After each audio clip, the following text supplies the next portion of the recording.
Hello and welcome back to Metropol Grid. How you doing? It is Thursday, January the 27th. I never know how loud I am in relation to the audio, to the music in the background. I'll just yell. I think it's good now. How are you doing, Ixaron? Hey. How's your week been? Welcome back.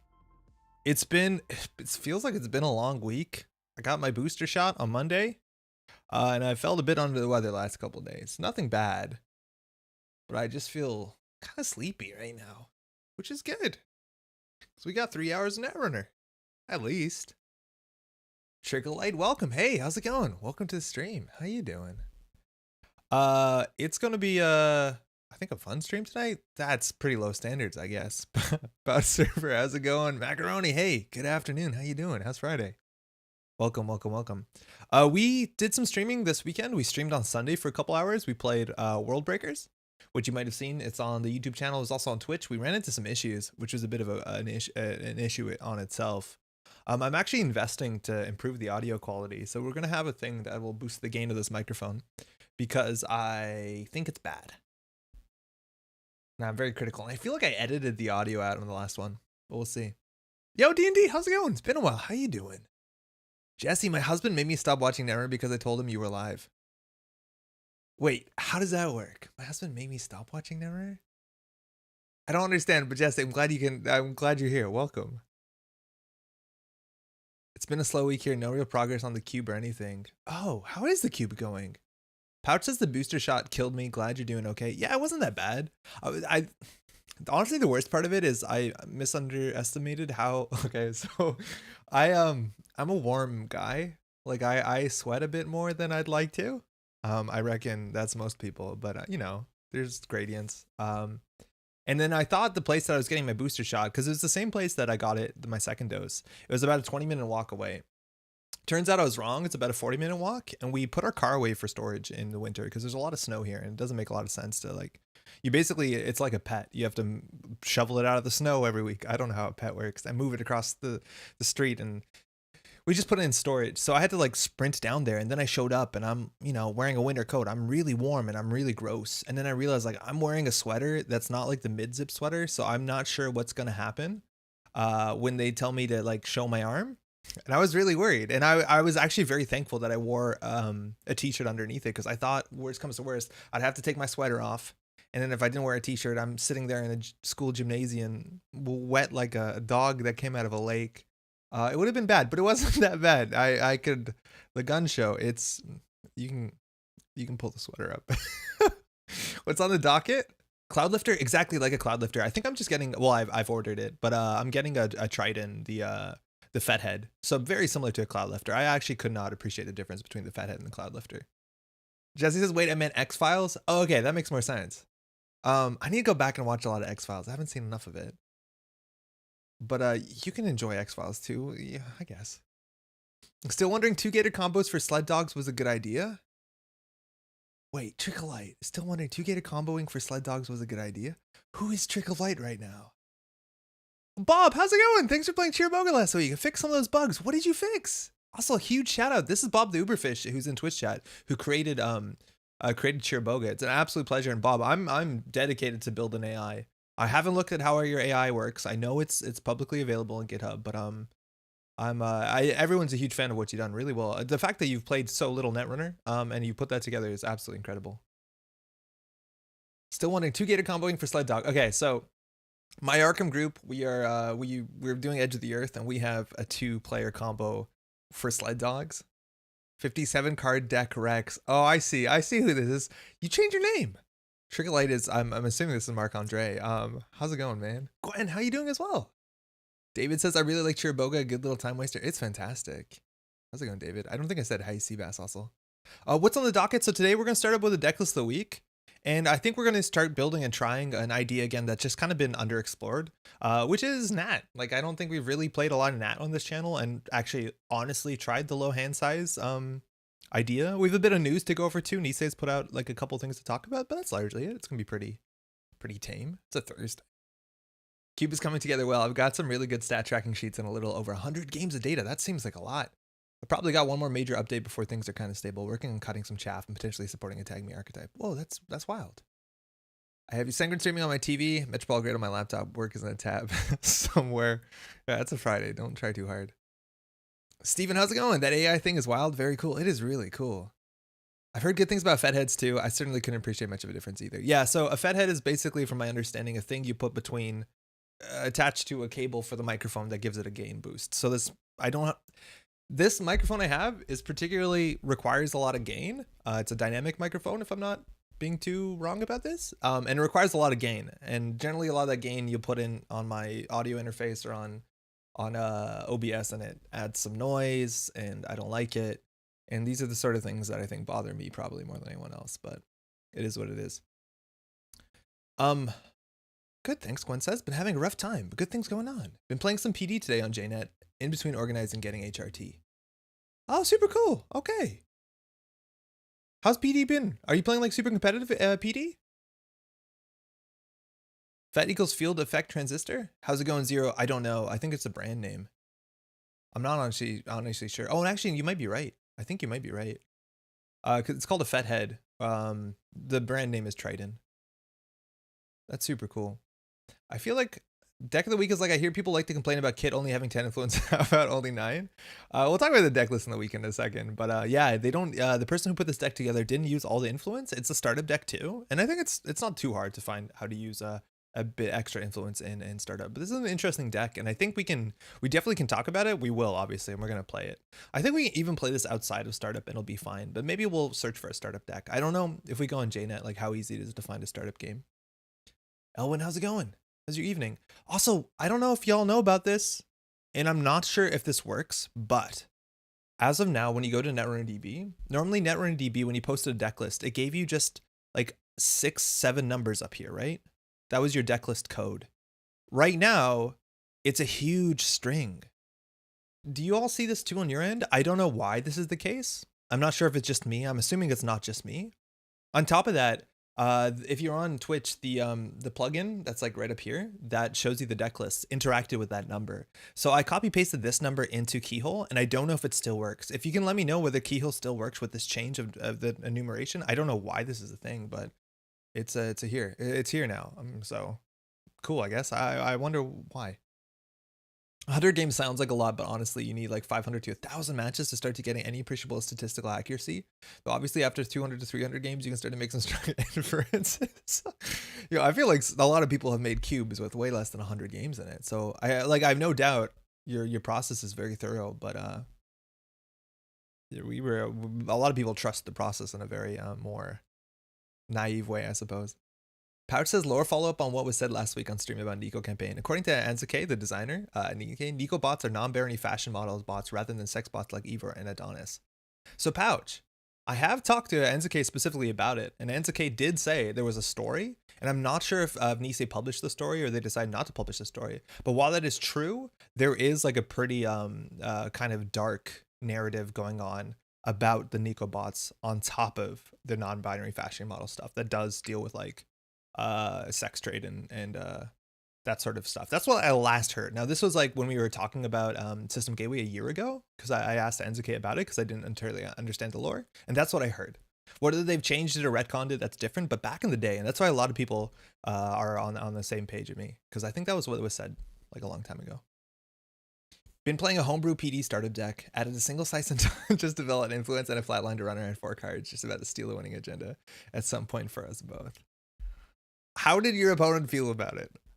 I am like, it's such a shame, I guess, in some ways that I'm not a huge proponent of suddenly dies out of nowhere ice that you don't expect to be in a certain list, but it does produce results.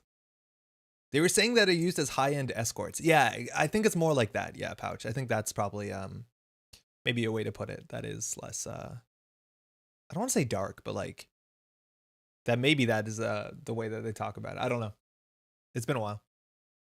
Okay, so this is the deck list of the week. It's Kit's startup deck. And so startup is a format. I don't think that the startup explainer works. Does the startup explainer work? Oh, sick. So startup is a format that Nisei has been supporting for the last year or so, and it's basically just the recent releases on top of System Gateway. So it's a pretty approachable. It's just System Gateway, System Update, Ashes, which is the whole Ashes cycle. It's the sort of thing that you can get print and played immediately because all these cards are available online for pay what you want. But on top of that, these are the stuff that you can find to make playing cards as opposed to like hunting down FFG stuff. It's a really fun format. It's a very small card pool. Like that seems like a lot of products, but when you're actually sitting down to build a deck and you're like, okay, I'm going to build an Anarch deck. And then you realize there's only like 3 dozen Anarch cards. I find it to be way more approachable than standard. We played a fair bit of it, Startup, and I think it's actually quite popular. Some people love to design by feeling, some by numbers. I like me some numbers. I appreciate that. Steven says, I'm still making hybrid decks to play in paper with the full card pool. I want to make PD with domestic sleepers and Archer. Yeah, Steven, so I don't know. Oh, with a personal ban list. Yeah, so technically like domestic sleepers has rotated out for a while, but that doesn't stop you. And I think that's also a really good point too.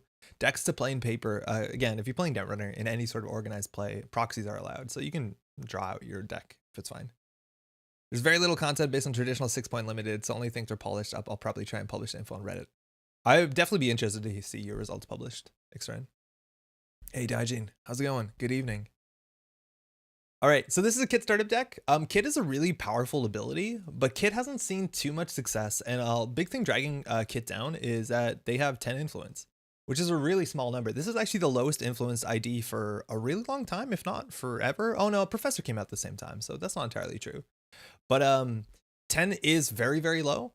And Kit's ability, though, is incredibly strong. It says the first piece of ice you encounter each turn gains code gate from the end of the run, which means a single piece of ice, if you're running it, is always going to be a code gate. So the whole kind of game of do they have the appropriate breaker to charge the remote server with a single thing in it in the early game? That's not really a game you can play. And I actually like playing against Kit a fair bit because you start positioning your ice a bit more intelligently. You generally want your code gates on the outside so that the Kit ability gets used up, because it's not an optional, it's a mandatory. So the first enigma they encounter or the first white space they encounter on the outermost part of a server is a code gate anyway, so Kit does nothing, and then they have to go in deeper, and it's a problem.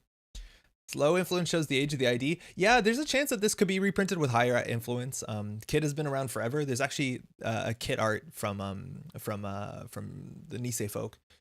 Yeah, it's kind of been a thing that's always been powerful, but people are scared of the 10 influence. This is a 9 influence deck, mind you, but it's a very powerful ID ability. It's just a bit tricky.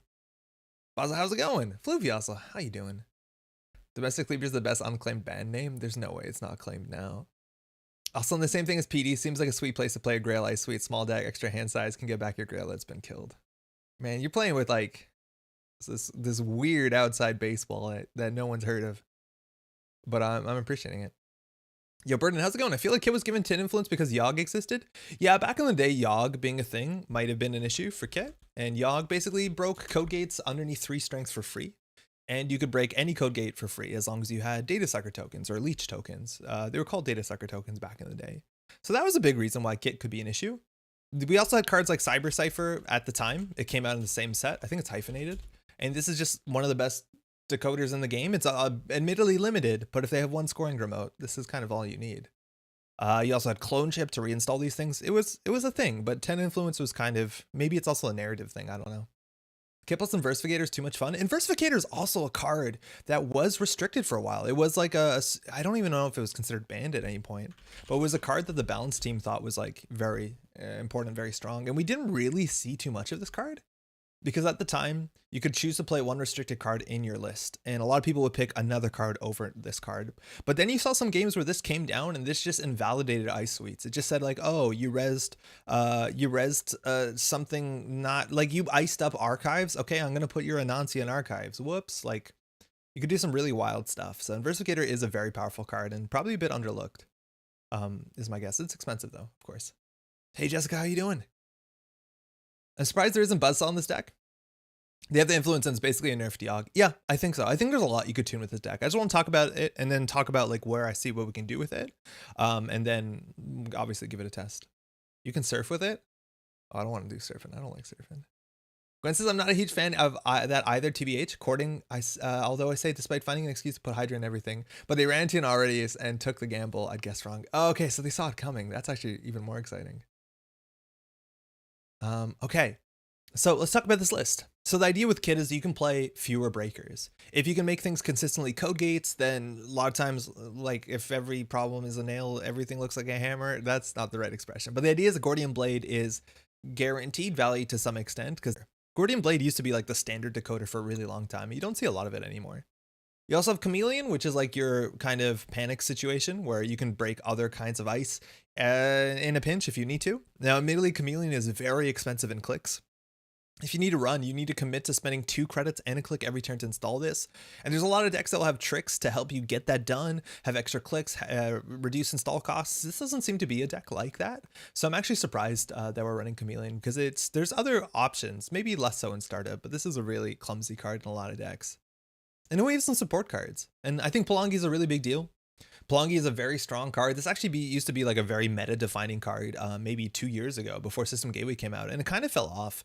And maybe a big part of that is that everyone and their dog started running Cyberdeck Sandbox, and then all the other like code virus hate kind of ice and stuff like that. So that's kind of an issue. But Palangi is abstractly very strong. It can make anything a code gate, which for Kit, that means if you have 2 ice on a remote server, you can guaranteed get through it with Palangi, a single Palangi, and a single code decoder, which is wild. And obviously you can destroy this and reinstall this. They're not running Simulchip in this list. Whoa, okay, that's interesting. Because one of the things when the Palangi is done, it's done. And so a lot of people will run Simulchip to be able to pull them out at instant speed or reinstall them. So yeah, it's not happening here. And there's also a lot of really good ways to abuse Palangi that don't use code gates. Palangi Paperclip is one of the best ways to break ice in general, but that's outside of this startup. I feel like Atman's probably a better emergency option than Chameleon. Yeah, I think so, especially that we have leech tokens. I feel like there's a lot of things we could do for this slot. So we have leech tokens, and those are good. They're okay. They're less necessary in this list, perhaps, than 3 of is required. Leech is good because it makes any run on a central server, you get this counter, and the counter is basically akin to saving a credit. Now, Leech is a bit clumsy when it comes to Gordian Blade, because if you're having to boost anyways the second time over, if there's 2 ice in a row, as like if the first one is, you know, lower strength and the second one's higher strength, like it doesn't always work out depending on the positionality. But a large part why I imagine Leech is in this deck is because we have Chameleon, and Chameleon can't boost its own strength. So if you have to struggle to get through like a 5 strength barrier, which again, this is startup, so the amount of ice that you have to deal with is pretty low. I think like the nightmare scenario for us is oh my, yeah, if we run into like what's it called? What's the biggest the lighthouse of Alexandria? What's the big Pharos? If we run into a Pharos, like I don't know what we do, I'll be honest. We'd have to basically Palangi it and pay like $300 with Gordian Blade. But the leeches are obviously, that's what they're for. And then finally we have Egret, which again is a bit of a clumsy card as well, and I'm surprised this list isn't running Simulchip to be able to get this out at instant speed. But you basically can make a nice code gate, which if all you have is Decoder, that seems like a thing you want to do. So that's the basic idea, but I feel like there's definitely a lot of ways we can optimize this. I think Chameleon is really slow and clumsy. I don't know if we need 3 in the list. Big thing you want to do as soon as possible is also bring down your Decoder as soon as you can on the table, because that means Kit can start contesting remotes or start running and forcing you to res while you can break it if you need to.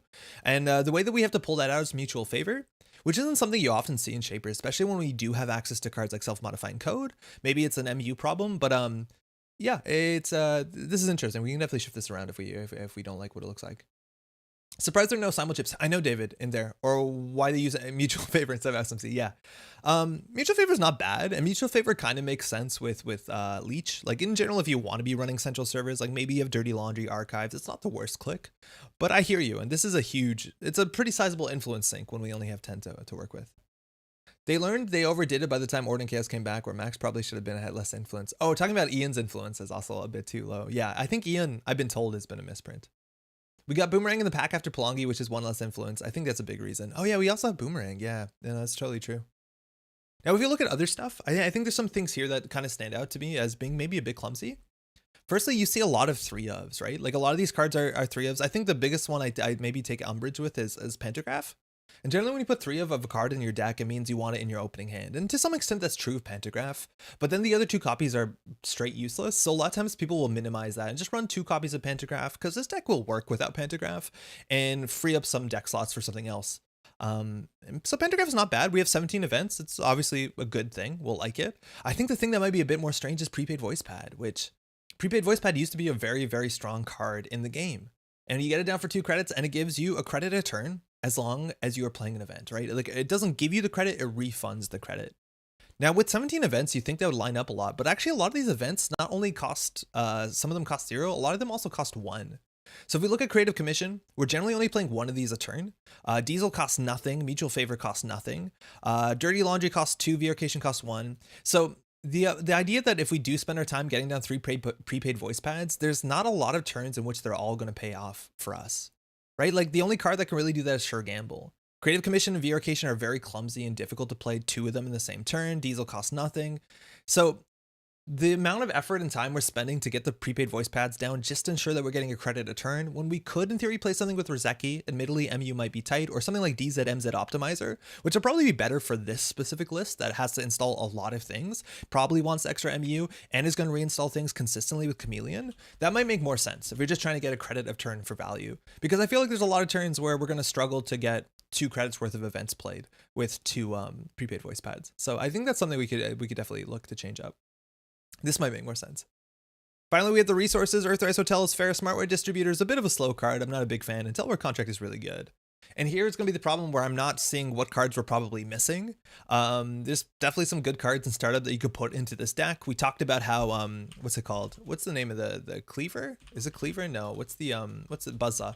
How Buzzsaw is just a very good decoder. And specifically if we have support with Leech and ways to like influence strength, because this doesn't boost strength elegantly. Like this is a really cheap way to break code gates. And if you can ensure you're seeing code gates regularly, you're breaking a lot of ice for 1 credit, for 2 credits. Like that's immense. So that's a possibility. And for only 1 influence, that's probably worth pursuing. There's probably a lot of other stuff that we're missing. Like I'm not very good at understanding what's in Startup. Like I'll probably suggest a standard card, which is not great. I probably run these instead of prepaid. Yeah, no, David, I hear you with that. You may think of Anacom, you don't want events with Pantograph. Oh, I'm thinking of Anacom. This is Pantograph. Oh, excuse me, you're totally right. I don't see a lot of Pantograph. I assume this was Anacom. You're totally correct on that. This is okay. It's fine. It's fine. Again, we said we have a lot of things to install, but like you don't really install Chameleon with this very well. It doesn't make that much sense. In theory, you could install Chameleon on the corpse turn if they score an agenda, but it's okay. It's fine. I don't know. How do we win by remote lock when we got locked out remote immediately when the corp fires the anoetic the first time in a turn? That's a good question. Yeah, you're right. There's some issues. It's hard for us to run the same server multiple times with things like Anoetic, things like Managarm. It can be quite difficult. And for that reason, a lot of times these decks will run like Simulchip. And Simulchip is such a big deal because with Simulchip, you can pull back out a Palangi to force a card to be a code gate again. You can move around your egrets. It gives you a lot more flexibility. But you're right. If Kit's ability gets stuffed, Kit's ability only works not for the turn, for the run. So anything that's just hard ends the run, the EC Mark II counters, what have you, it's going to be a problem. We also have no multi-access. Yeah, Floofy, that's a big point, is we have 0 multi-access. So we're really trying to win on remote lock.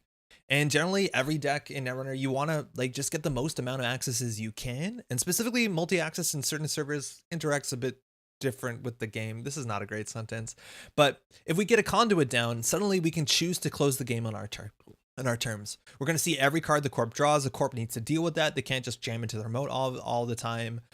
So having some way to generate accesses on central servers that are not just, oh, I see 1 card. That's going to be a big deal. Hushik plus prepaid works. I'm not the biggest Hushik fan. We'd have to see how many of our installables line up with Hushik numbers. Right now, if we look at the list, we have Pantograph and prepaid voice pad, which I'm not going to assume we're going to have too many installed. Those are 2s. That lines up nothing with our resources. It lines up with Egret, and that's it. So I don't think we'd have to like very heavily restructure our deck if we want to do Hushik. But I think a conduit would just be fine.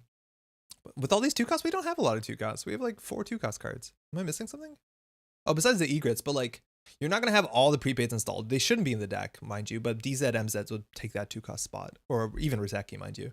And then it's egret and single pantograph. It's like, it's okay, but these are not the cards that you're rushing to the table, right?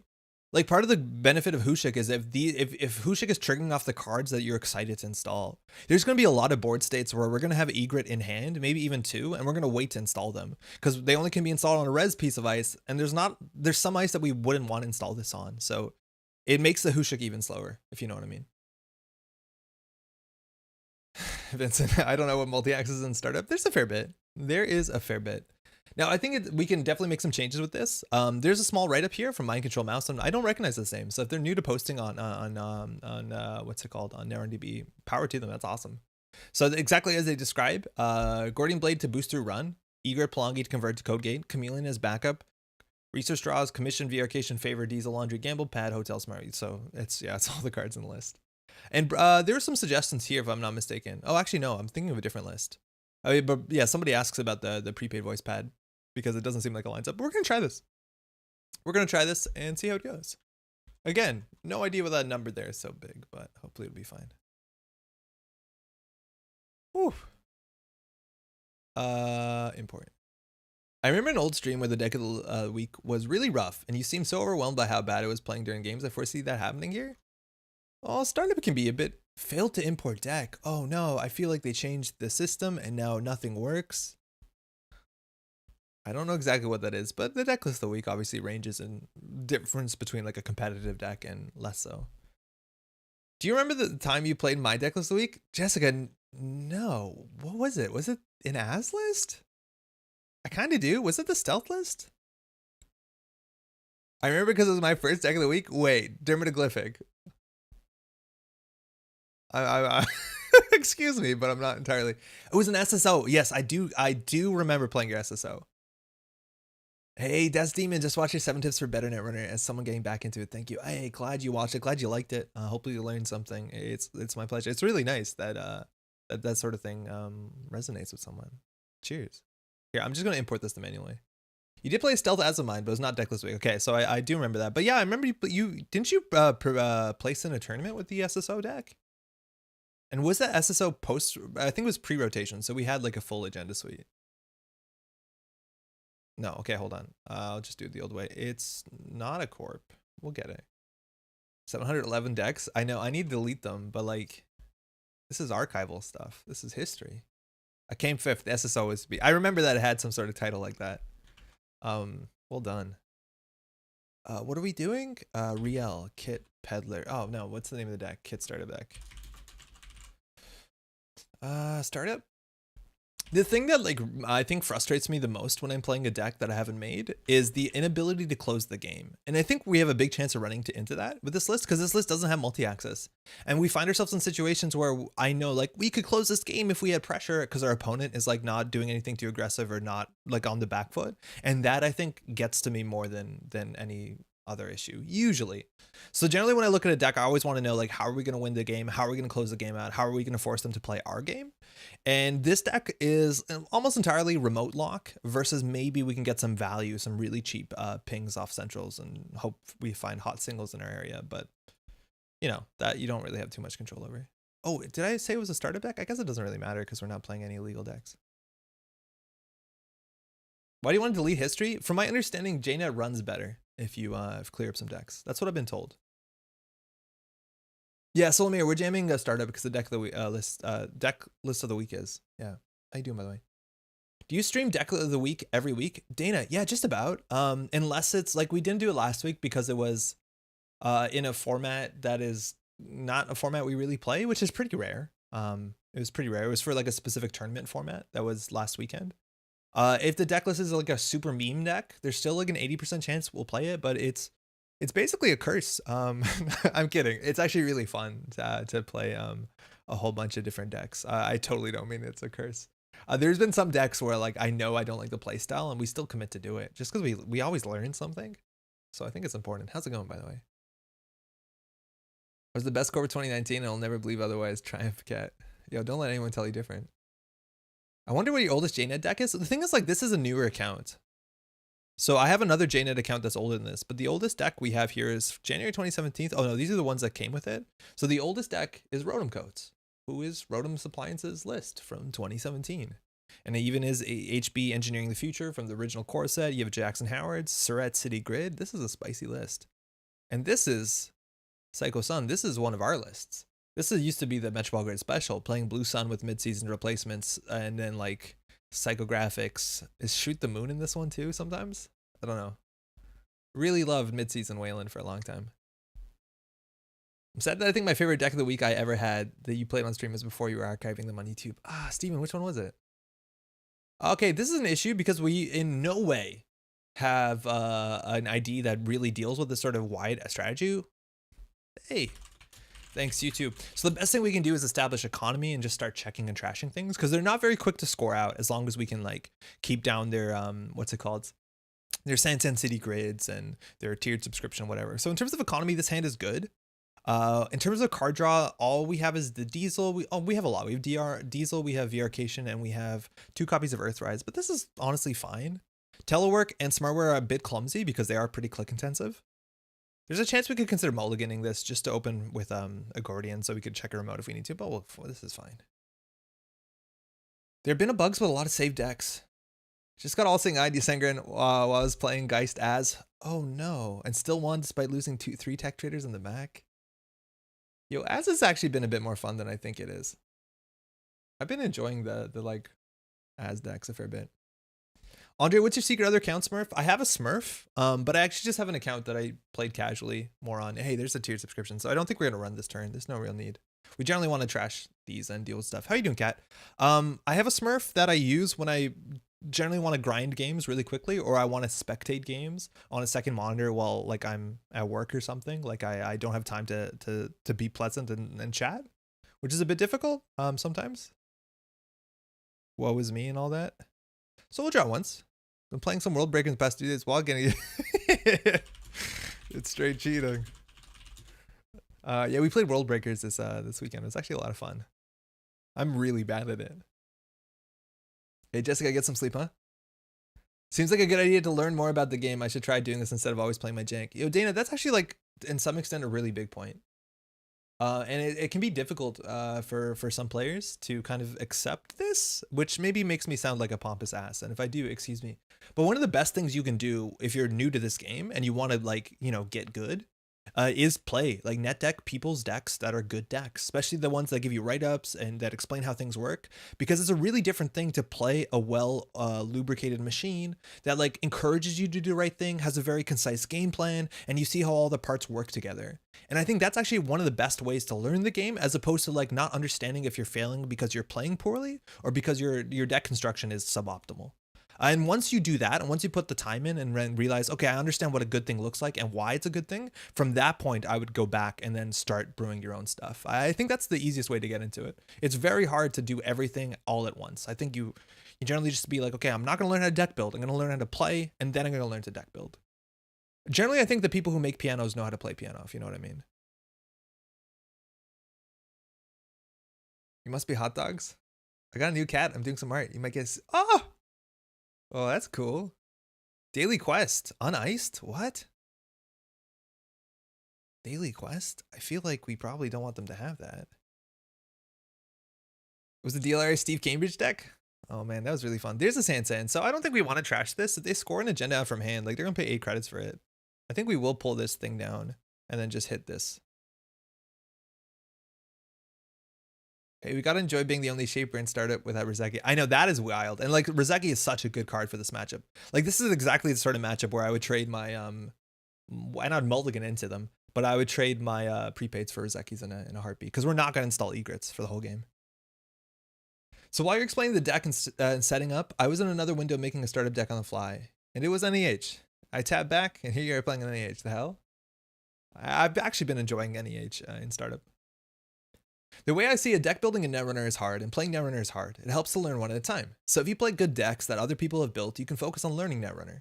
And then once you understand how to play Netrunner, have your fundamentals down, then you have a lot more knowledge to build your own creative deck list. That's exactly it. Yeah, I really do think it's quite difficult to do both, and it's hard to, again, it's hard to understand why something isn't working. Is it because you're trying to make, you know, Jessica Talbot work for the 8th time, or is it because you don't plan your turn? Or is it both? Thanos, how's it going? They iced it up. Server 2 is a Sansan. Server 4 might be a push for a daily quest. Generally, the only tag punishment, the only sort of like, yeah, I guess the punishment for running in this format is public trail, which is quite expensive. And it is a daily quest, so we want to force them to run. This is where like basically we see the strength of Kit, where for Kit we can just basically hit telework, install Gordian Blade, run this, and probably trash it. Because again, it doesn't matter what ice this is. With 7 credits, we can break just about anything in startup? Question mark? Okay, Toll Booth is a bit tricky, but I think we can. This is unfortunate now.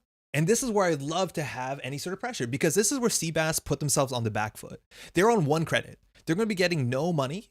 And here we can trash this. I think we have enough. We have exactly 1 credit short. We're still going to go through though, I think. Yeah, because it denies the money. Oh, we're 1 credit short. But this is where I'd love to jam a conduit and just be like, okay, well, I'm going to close the game off. Which we can't do. We still have to play the game. Well, I don't want to challenge you with what you just played. What should I build instead? I don't mind, Elwin. Thinking. So we want to do the math. We've already lost 3 credits on the toll booth. To break it is 4 credits, which will put us down to 0.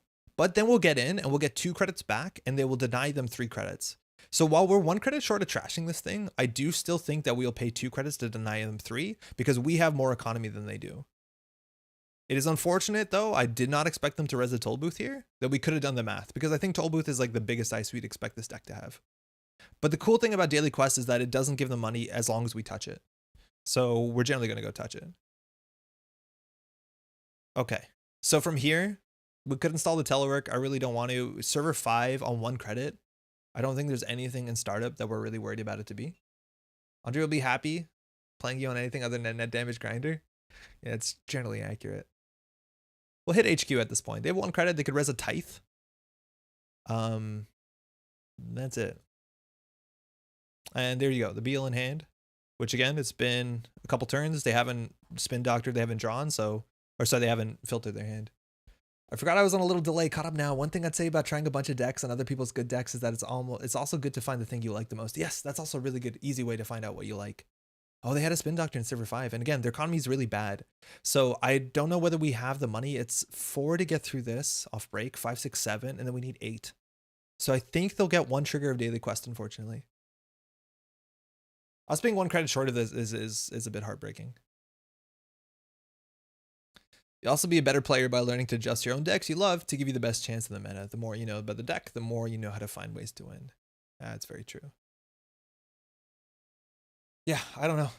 It's also so wild, like suddenly you pick up a good deck and then you think you're a bad player and then you start playing like a tuned deck and you're like, whoa, this is so easy. I don't have to click for credits. I'm not struggling. Oh, I want to jam an agenda. I can do it this turn, not in 3 turns. Like it is a very nice feeling once everything like lines up, and you know, sometimes it's not entirely your play.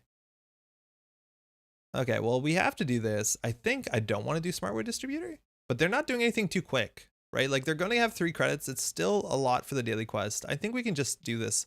So we're going to install this, hit it, install this, hit us, which is our whole turn.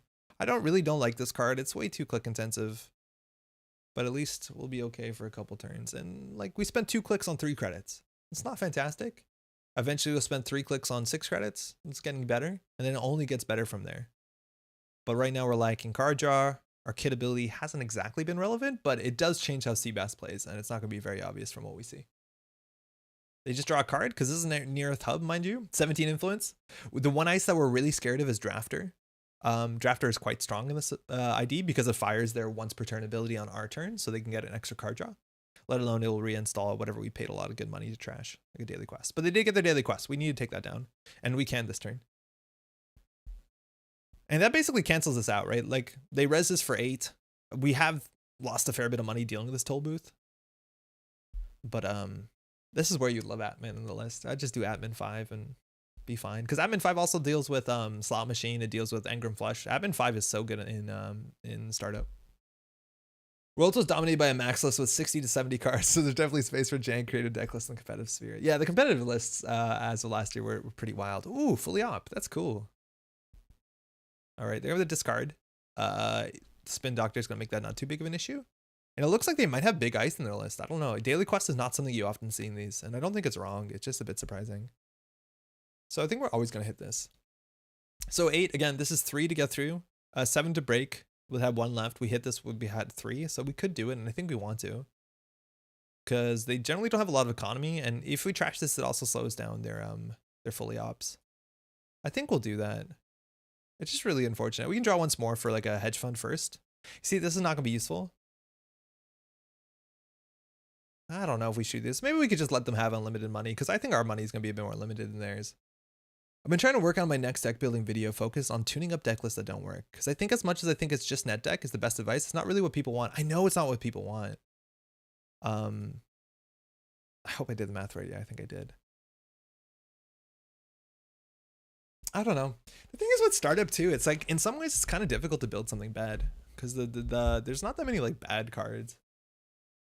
We already clicked this. I think we're just gonna draw. Ah, geez, was a good start for next turn. Qualifications for these statements is how much time I spent playing and finding ways to win with mid-range HB for a long time. It wasn't very good. We know server 2 is a win con, but it generally costs them 8 credits to score an agenda from it. Server 6 is a question mark. We're assuming the other assets in this list would be like a daily business show, a pad campaign, more tiered subscriptions. This is a problem. Sounds like a challenge. What does? Okay. Upgrades, not a lot in the format. I'm assuming it's a Sansan on top of a Bologna or something. I bet I could build a terrible startup deck. It's honestly, it's a bit tricky.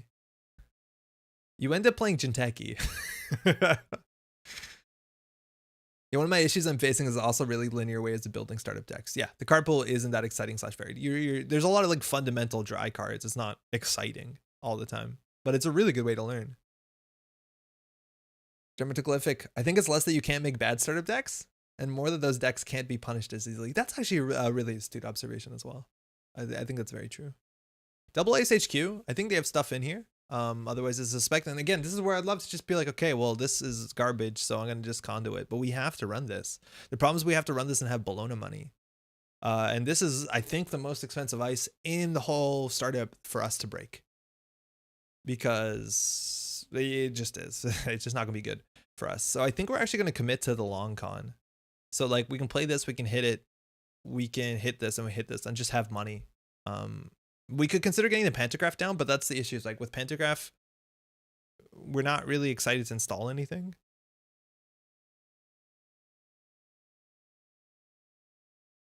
Oh, we don't have that many clicks. I guess we'll still creative. That's fine. Sure, mine is. I don't consider large max decks to be janky at all. Big max decks at the heart are just fundamentals of every money card you can bring. Oh, okay, yeah, I played 102 card max and it's fundamentals. Okay, guys. Just triple advance out. It's a tomorrow's headline. We get a tag. Pantograph to install Palangi, it's fine, but like I don't think we're gonna need Palangi. Right? Like we only gonna need Palangi when they double ice something, and I don't think they're gonna double ice anything. Like maybe HQ, but with Kit has a built-in Palangi. I'm not excited for it. They only have 5 credits, and I don't know what server 6 is. It's probably just put there for the fully operational. So here we can consider running HQ. After we hit this, I think that actually would be fine. Bologna's still in play as an issue. I don't know what upgrades there still exist in startup. I think this would have to be another Sansan. So I think we can just telework run HQ. We want to force money. If they res something that just ends the run, like we run R&D. It's a pop-up window that eats our ability. So I think we actually might just end the run here. Because if we hit a drafter, it is disastrous.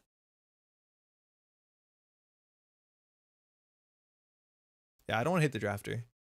And that eats our Kit ability, so I think we're done running for today. I guess we'll draw through. We could also hit the smartware, but I think we need cards more than we need answers. And this is, again, the prepaid voice pads seem very clumsy. Like, our hand is not going to get value out of this. Now we have to install this and still do other stuff too. Server 7, drawing them a card with Neareth Hub. Server 2 is a Sansan. Server 4 is probably a Sansan. So it's not going to be that easy for us to trash these. We more have to like hit centrals to pressure out the agendas. There's a couple of regions I saw one building that all felt good. Really?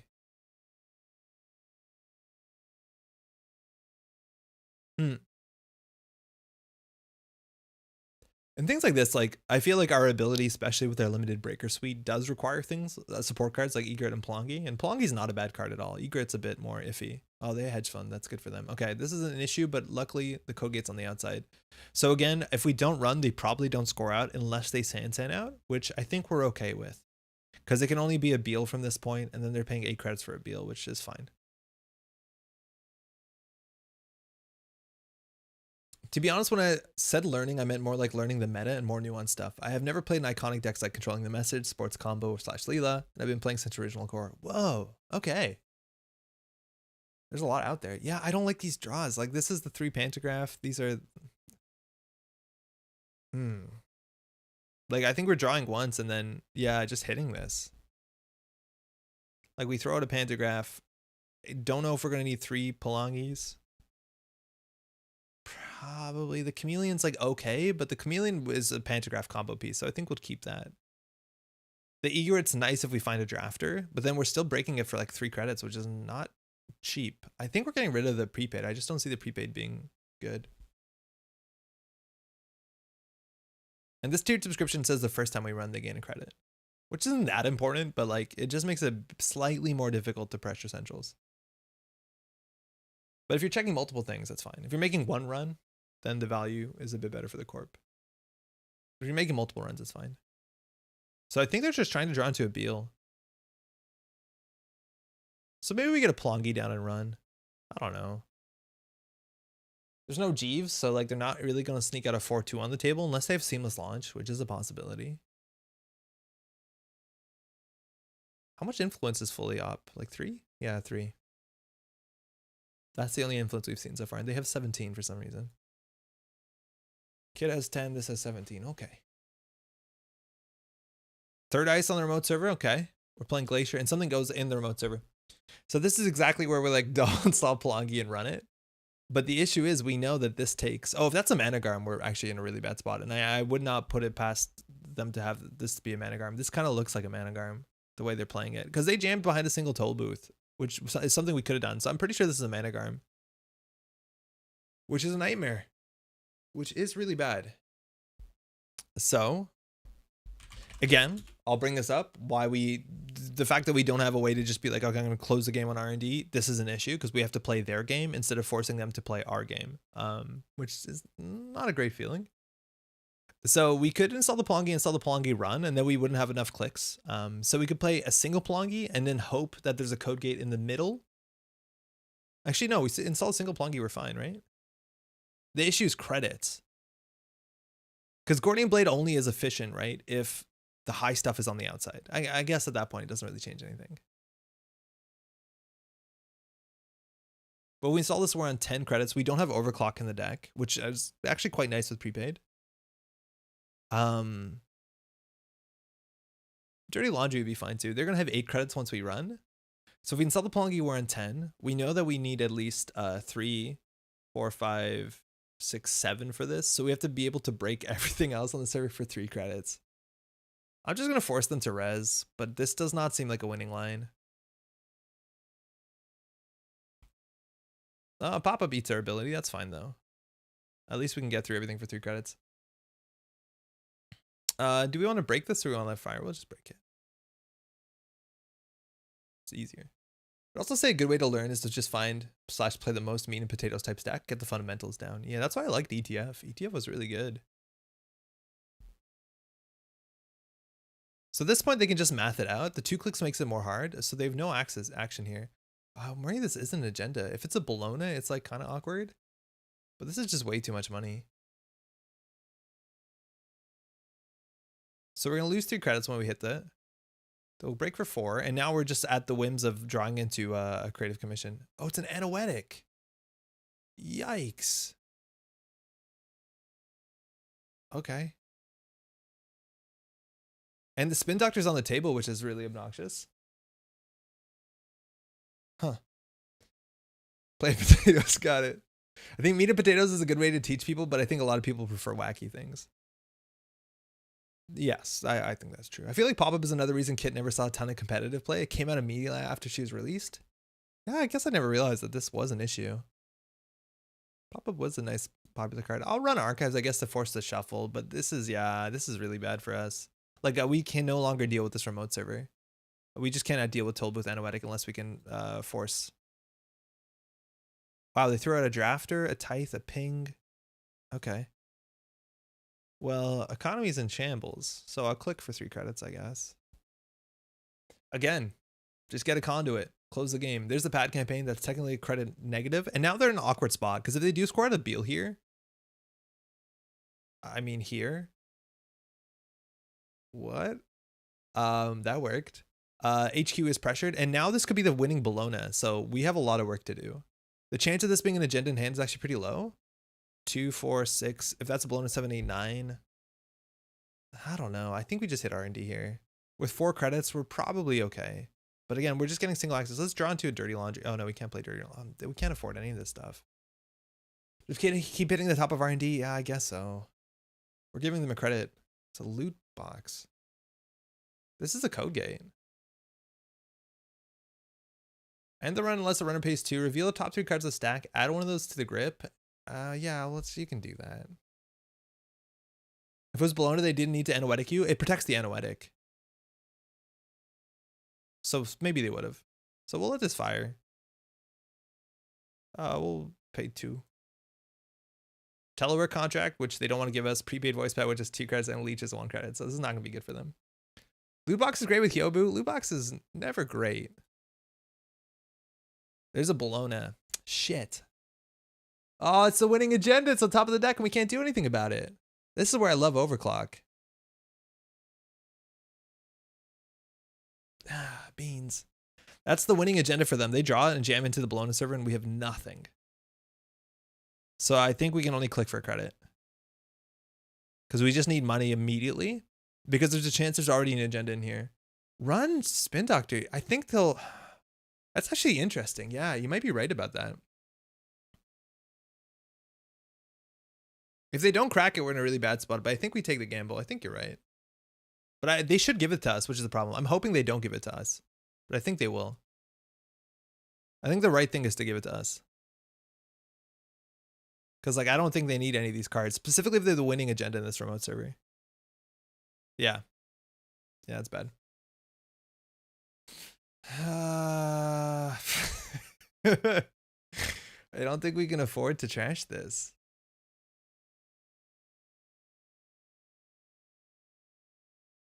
Yeah, we're struggling. We are struggling. Because at the end of the day, the cute thing we did is we broke whole booth with Gordian Blade, which is not great. Admittedly, it is much cheaper than if we buzzsawed it. Yeah, there you... Oh, whoa, the blown is in hand. Okay. So we need 5 credits and we need to get lucky on a 50-50. Again, we have no good way to... We'd have to like draw into a dirty laundry. A creative commission we actually could and probably should do. I think our only chance of winning here is creative commission run HQ. I know we lose a click, but it's all we got. We have to win this 50-50. That's the only chance of us being competitive here. This eats our code gate ability, but we have a Plongi. They gain a credit because of the tiered. They gain a credit because of the pad campaign. I'll pay 1. Now they could res here for 6. They have a lot of low stuff like Drafter, Tithe, Ping. Ping would be not the worst. Ping would be fine. We just need to be able to break it for less than 3 credits, which I don't think we can if it's oh, F to P. I think we just let this fire. Add one install, give the runner tag. I don't think we care about tags in the slightest. Like, not at all. Because we could break one of these. Add one installed card to the grip would be our Gordian Blade. So I think we pay 2 to break the first ever team. We just float a tag. Yeah, creative and VRcation are really cool. I think we just, otherwise, like if we want to break this again, Gordian Blade's not a great breaker. Like that is something that has to be said. It's just not particularly good. We have to break this again. 5 strength. Oh, Atman. 1, 2, 3, 4, 5. Can't afford it. So I think we just keep our Gordian Blade because it's important if they ice up R&D. So I think we'll just break the return because it's cheaper than reinstalling it.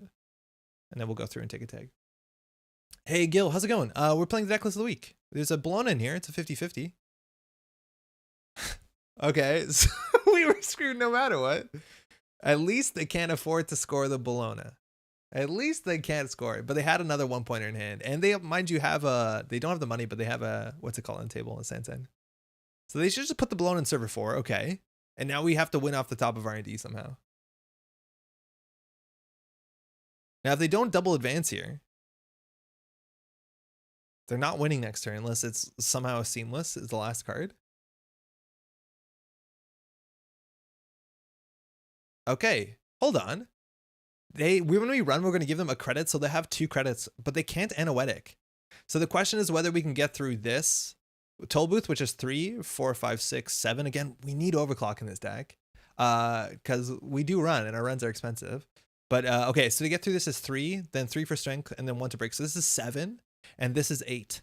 So we would need 8 plus 5. We need 13 credits plus maybe mystery credits for this to get through this server. Can we get 13 credits this turn? No. 8, 9, 10, 11. We can't. Now, if we run, they'll get a credit from this, a credit from this. So as long as we trash the pad campaign, they can't win. Yeah, even a Maker's Eye. Yeah, a Maker's Eye would be fantastic. So at this point, we're committing to trash the pad campaign. Next turn, they could draw 4 times. Oh, this is interesting because we need it's either we don't run or we trash the pad campaign. Yeah. Singer says no, just don't run. If we don't run, we could click and just like, we could technically hit this, which is not amazing. We can just click for 4. Maybe we hit one of these and we click 3, because if they trash it, I feel like that's fine for us. Because on their turn, they'll have 2 credits, 2 cards and 2 credits. They could draw. If they have a seamless, it's a problem. But if they do draw, they could fire this still only once. So I think we just click for credits here. I just put my hand in my water. I think we could just click for credits here. Because again, we need 3, 4, 7, 8, yeah, 13. I think clicking the smart wares makes sense. Clicking the smart wares, I kind of want to like hedge the bet because I'm worried they're going to trash them and then we spend half our turn doing nothing. Admittedly, they can't really afford to trash them. So maybe actually it is better. We definitely do credit. And then if we hit this, they're going to start the turn with 2 credits. So they could trash one of these and click for 2 credits. Which really doesn't change this board game state. So I don't want to hit, yeah, I will hit both of them. No, I don't think we do. What's the chance that we're going to have extra turns here? Because they need to draw an additional 2 cards and get additional 2 credits on their turn. If they top deck a fully operational, we're fucked. Like, that's the problem. If they top deck a fully operational, we're done. Because they can refill their hand and get credits. And then we have to win off of R&D. So that's the only issue. At this point, we have committed to not running. If they trash, it's better for us. Yeah, to some extent. Yeah, okay, whatever. We'll do it. But if they top deck a fully op, we're like in a really bad spot. Like quite bad. So let's see. Again, if they want to use Anoetic, it's 2 cards and 2 credits, which is a very right limiting clause at this point on board state. As soon as we run, we give them a credit, and start a turn, they get a credit with pad campaign. So if we ran and did not trash the bad campaign, they could have advanced 3 times. What if it's just a license acquisition on top? What do you mean? Oh, in the server? It's unlikely. Okay, now they can still only trigger it once. I think we have it. I'm so tempted to tease you about your language since you scolded away so thing. Yo, cat. Go ahead. Feel free. Okay, they have 4 credits, which means they can res on the upper end an F2P, which is a 2 credit break. Actually, no, we can't break it. We can't pay for it. So an F2P here on the server would be a problem. They wouldn't be able to score out, so maybe it'd be okay. If they res the drafter, for us, the drafter is, well, it saves us 1 on the toll booth, but I still think it's a bit awkward. So we know this is not a spin doctor. Spin doctor is the one thing that would goof up our math, because if they could draw suddenly, it would be an issue. So I think the play is just click 3, run this remote server, right? I think it's the best we have, because what we said, we need like 13 credits to run this remote, but then the math here gets harder. But if they res this, I think we do credit run, because worst comes to worst, if they, depends how much they res, right? Because they're going to have an extra credit on their turn, an extra credit on this, because they're technically on 6 credits. So they can spend 3 resing an ice.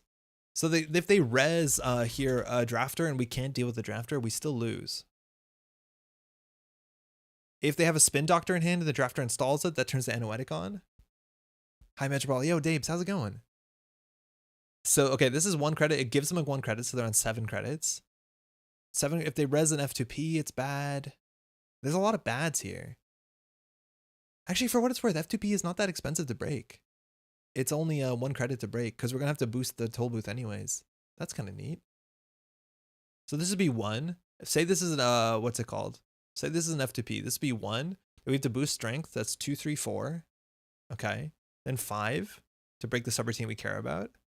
Then we'd be at strength 6, 7, 8. We break 1, 9. And then we need 5 for that. We need 14. So I think we do credit run here, because that deals with F2P on the remote server. There's no border control in this format, is there? Well, I guess we'll break it. So let's see what this is. So drafter, it's a bit awkward too. I think we did our math right. I think we're credit. Oh, they don't. It is a drafter. Okay, so now we have to think. So they have 3 credits and we have no clicks left. So they're going to score out unless we can get through here. To break this, I think we can only break 1 subroutine if I'm not mistaken. I think we can only break 1 subroutine. So we could do boost. Okay, so boost break. That would leave us with 11. Then on this one, we'd have to lose 3. So, okay, hold on. Let's just do it the other way. Boost break, that's 2 credits. Then there's 3, 4, 5 to hit the toll booth ability. We're beyond 5 strengths. 5, so 6, 7, 8, 9, 10, 11. Yeah, we have to leave 1 subroutine. So install 1 card from Archives or HQ. That can save this. You may add a card from Archives HQ. That's the one that we let them have. Oh, we have to Pelongi this, of course. So it is a code gate. So we'll match the strength and we'll break a single subroutine. We'll break. Oh, you can fire one of those. Either way, they can void. No, they don't have... Oh, yeah, they can void if they have a card. Hold on. Yeah, you're totally right. We have to let them install a card from Archives or HQ. You can install a card from... Because I think we don't have enough credits, right? With 9, again. There's no Mana Garm in the bin, but they could like install over this so it's gone, but at least we don't lose. Oh, NEH can let them draw. Oh, yeah, we have to hope that they miss that. Yeah, you're totally right. If we expect this to be a drafter, yeah, we have to... Well, if they hit Anoetic, they're not going to have enough money to score out, right? They'll be on 2 credits, so I think it's fine. We can just hope that they goof it and don't draw a card off of this. But at least it'll continue the game. And we can jack out if they goof it. Only one sub. Log says you broke both? Oh. Huh. Yeah, you're right. I think I hit the wrong button. Yeah, we have to hope that they forget it. Thank you, Zubal. You're right. I said I broke both and then paid an extra to boost, so we definitely did something wrong. Because I think I hit break all and then I hit boost to strength. Okay, so the one that gives them the bigger chance to accidentally, like, to goof it. So we'll make this a code gate, because that's what we do. And then we'll, oh, yeah, that's what I did. So match strength the drafter for 1, and we'll break a code gate subroutine. So we have to let them install a card.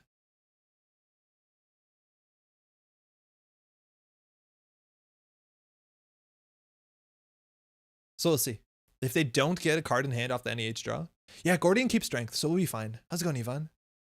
So we'll have enough money if I didn't do the math wrong. So here they can install a card. Oh, they installed it, so they drew a card here. So now we're forced to go through so we don't lose, which means we'll lose on a later turn. Because now they have 2 cards in hand, but at least that'll dip them down to -2 credits. And we didn't trash the Spin Doctor. Continuing counter ice. Is letting them install a card just giving them 2 cards? Yes, unless they installed in server 6 and goofed it. Or installed an ice on a remote server. Like, yeah, generally it does let them draw a card, but it's not as bad for us. And we gave them the opportunity to beef it. They did not beef it though. And we have exactly enough for Bologna, so they're going to have to Anoetic us here. So again, 2 cards, 2 credits, but that puts them on 2 cards after the Pat campaign. Or 2 credits, excuse me. So we still have a game. But again, we don't have Conduit, so like we still have to play their garbage remote server game over and over again. Hey, AJ Sibley, as a new player, I'm so happy you're playing cards. I know. Yo, this is Startup. What's going to happen? How's it going?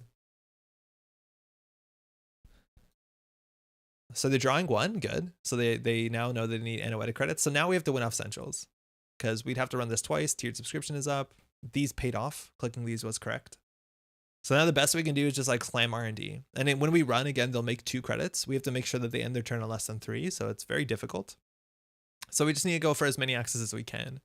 And the best way we can do that is run R&D, maybe run archives, depending on how R&D goes, to hopefully force a shuffle, and then run R&D, and then the last click we can always run through a F2P, because this, as long as we have 1 credit, it's fine. So I think we're going to start here by running R&D. Like, we just need to slam singles, and we always want to access with at least 5 credits. So maybe this is wrong, because I think on average we spend more than 2 credits. Unless it's another loot box. They got 2 from the tiered subscription. But yeah, we're struggling. Like, just a Rizeki. Like, imagine a Rizeki on turn 1. Obviously, like, 13 credits later. Oh, it's a gold farmer. This is a card you can have. So this costs us 4 credits, which is a problem, but I think we have to take this. We basically, there's no more 3/2, so we're like, what is the rest of the deck? Even if you hate them, I don't hate these at all.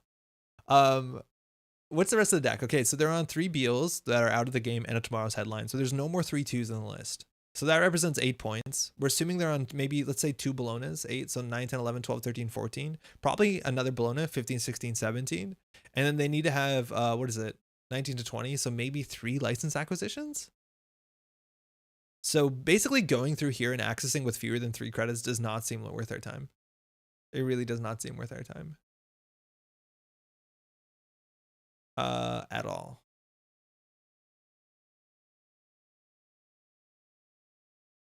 Huh. Need 20 to 21? Yeah, you're right. Not 19 to 20. 18 to 19 is 40 to 44. Yeah, you're totally right. Yeah, running archives doesn't really change much. I think the only way we could win is possibly off HQ. Maybe there's some world where we trash a card in HQ and run server 4, but that doesn't seem like it's going to happen. Let's just let this fire. Actually, no, then how do we win? I think we have to go through this for... We have to break this, I'm pretty sure. Because again, we break this for 4 credits. Which means we have 3. So we can maybe hit a license acquisition. We put us on 4 credits. On 4 points. And then we could do credit. Yeah, actually, no, wait. Actually, I should beg this. The only way that we could possibly win is stealing a 1/3 off the top of the deck and then clicking for credits. And I think running HQ might be just enough. Or we might have to draw once into a dirty laundry, which is a 3 and 27. Okay, let me undo that click. Because when we break this again, it costs us 4, which will put us on 3 credits. So if we draw dirty laundry archives, we'll be on 6, and then we could run HQ. Yeah, it's really unlikely. What is the best we got? Because we have to get 1 for pop-up window and then 5 to steal Bologna in hand. Okay, so this is a code gate. So we'll just pay 2 to break it, which Gold Farmer breaks for 4. So we need a 3/1 here. It's a pad campaign. Okay. So now our next option is hope that there's agendas in archives and they forget they have a spin doctor. We know server 2. We could run HQ infinitely. But like we really need HQ to have a Bologna in it to have a chance of winning this turn. So accessing with 3 credits doesn't really matter. Hey Nelson, how's it going? We'll draw for no, we need a dirty laundry here. We don't have a dirty laundry, so now we just run HQ twice. On a chance that they run 4/2 agendas. Because we can't steal the Bolognas.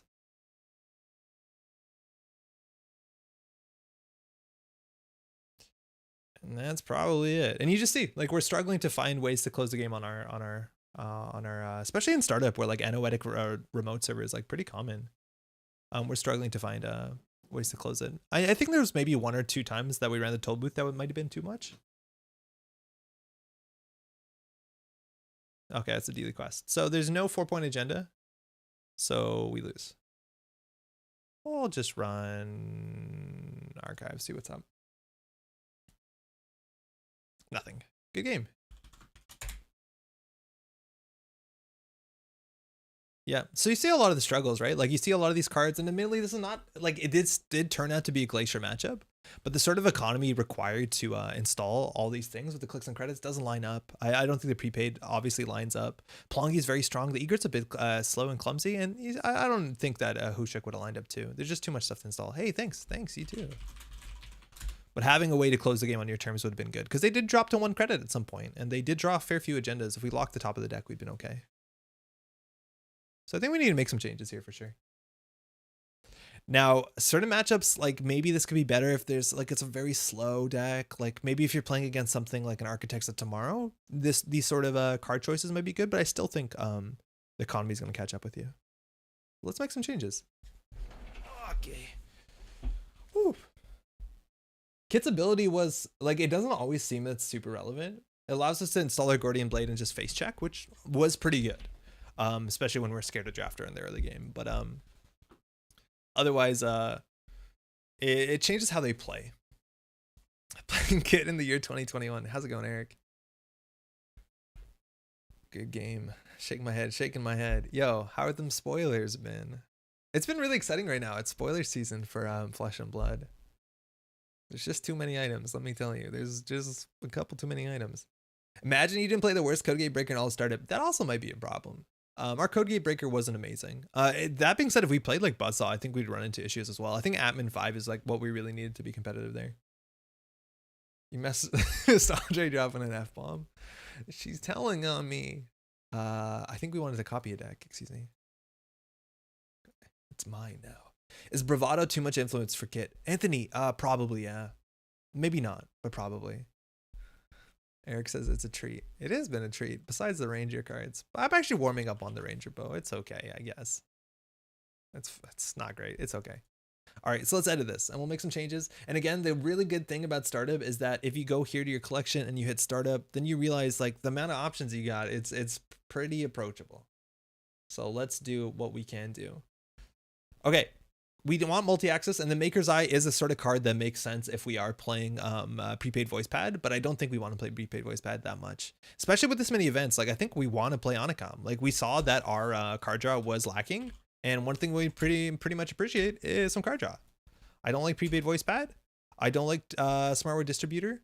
Earthrise Hotel is a bit iffy. I think we can get away with not playing Egret if we play Simul Chips for Pelongis. 3 Leech seems like a lot, but maybe we're playing Atman, so maybe not. I don't like Chameleon, and I don't think we like Gordian Blade, actually, so we'll see what we can do with it. Mutual Favor is honestly like interesting, but we never saw it. But it's nice, the Onicom thing. Personally, I'm card-carrying member of the Bingo Gang at Spoilers. I really hope foiled bingos aren't expensive because I've made a promise. Okay. Oh, we have Diesel. It just doesn't show us because how do we update? Here we go. Okay, that's better.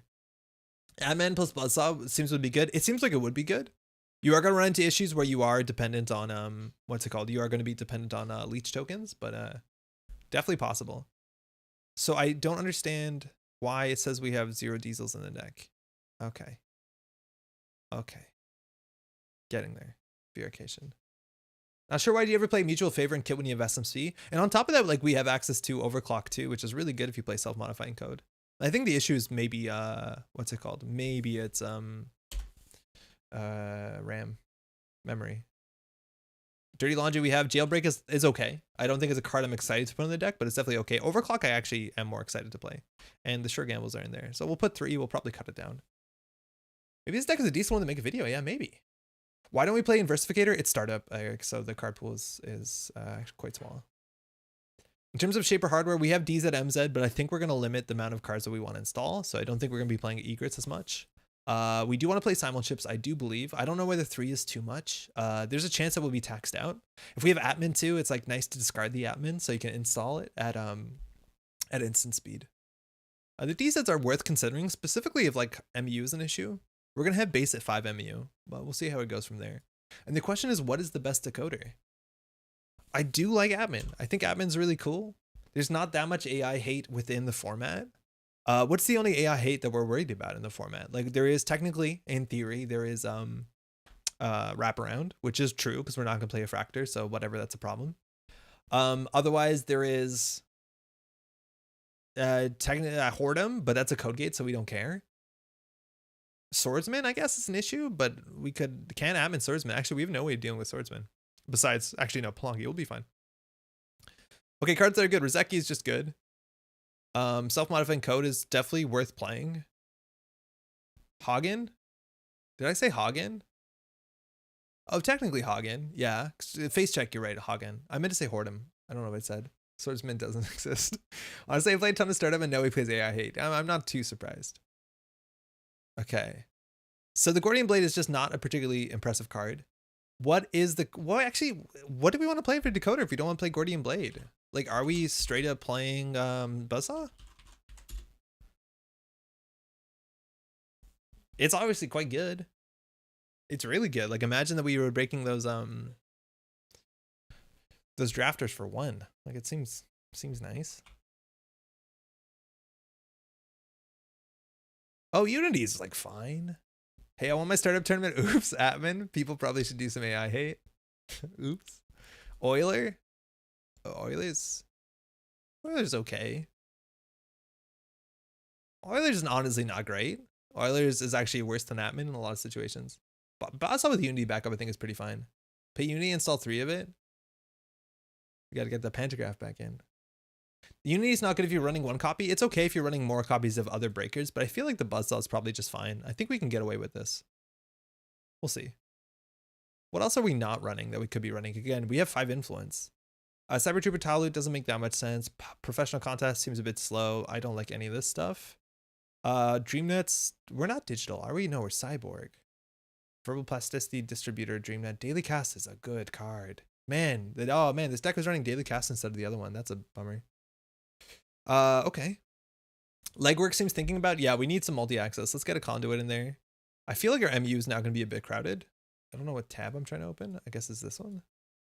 Yeah, we added the Rozekis. We definitely want a conduit. I don't know. I think I'd actually rather than legwork rather have Docklands Pass. This is the same influence as the legwork. Stargate to save MU. Wait, isn't Stargate also 2 MU? Yeah, Stargate is also conduit is 1 MU. Stargate is 2. It's the other way around. Okay. 48 cards. We had to cut a bit. We also have 3 more influence. Makers is not bad. Yeah, Makers is not the worst. Makers is not the worst idea. I feel like we're missing some obvious resources, but I don't know what it would be. Do we red team in this deck? Do we red team? Because like we want to get leech counters? I feel like we have way too much programs to install for the MU we have. Like I don't know whether we could actually consider these at MZ Optimizer. What does this draw like? You also could play Ice Carver in theory, which actually Ice Carver can be really awkward because if you commit to an Atman and then install this, it's a problem. Hey Doomslug, yeah, maybe DZ, but we already have to cut cards, and I feel like DZ would be a card we'd cut sooner than later. Yeah, I don't know. Can we cut the SMCs? We could also just play like, you know, like Bravado for influence. It's just good. Inside Job is the first time you encounter a piece of ice, and she's when you encounter, or they is when they encounter, excuse me. You are over 45, not under? Yeah, we're a bit over. Cut Earthrise. Earthrise is, yeah, it's on the edge of being cut. It's pretty expensive. It's actually one of the most expensive cards in the deck, if not the most expensive card in the deck. And maybe we have enough draw with everything else, with the Onacom package. I feel a bit rough parting with this. Maybe, okay, I just want to try this. I'm not a big fan of it, but we'll try a single copy of Verbal Plasticity. We'll try a copy.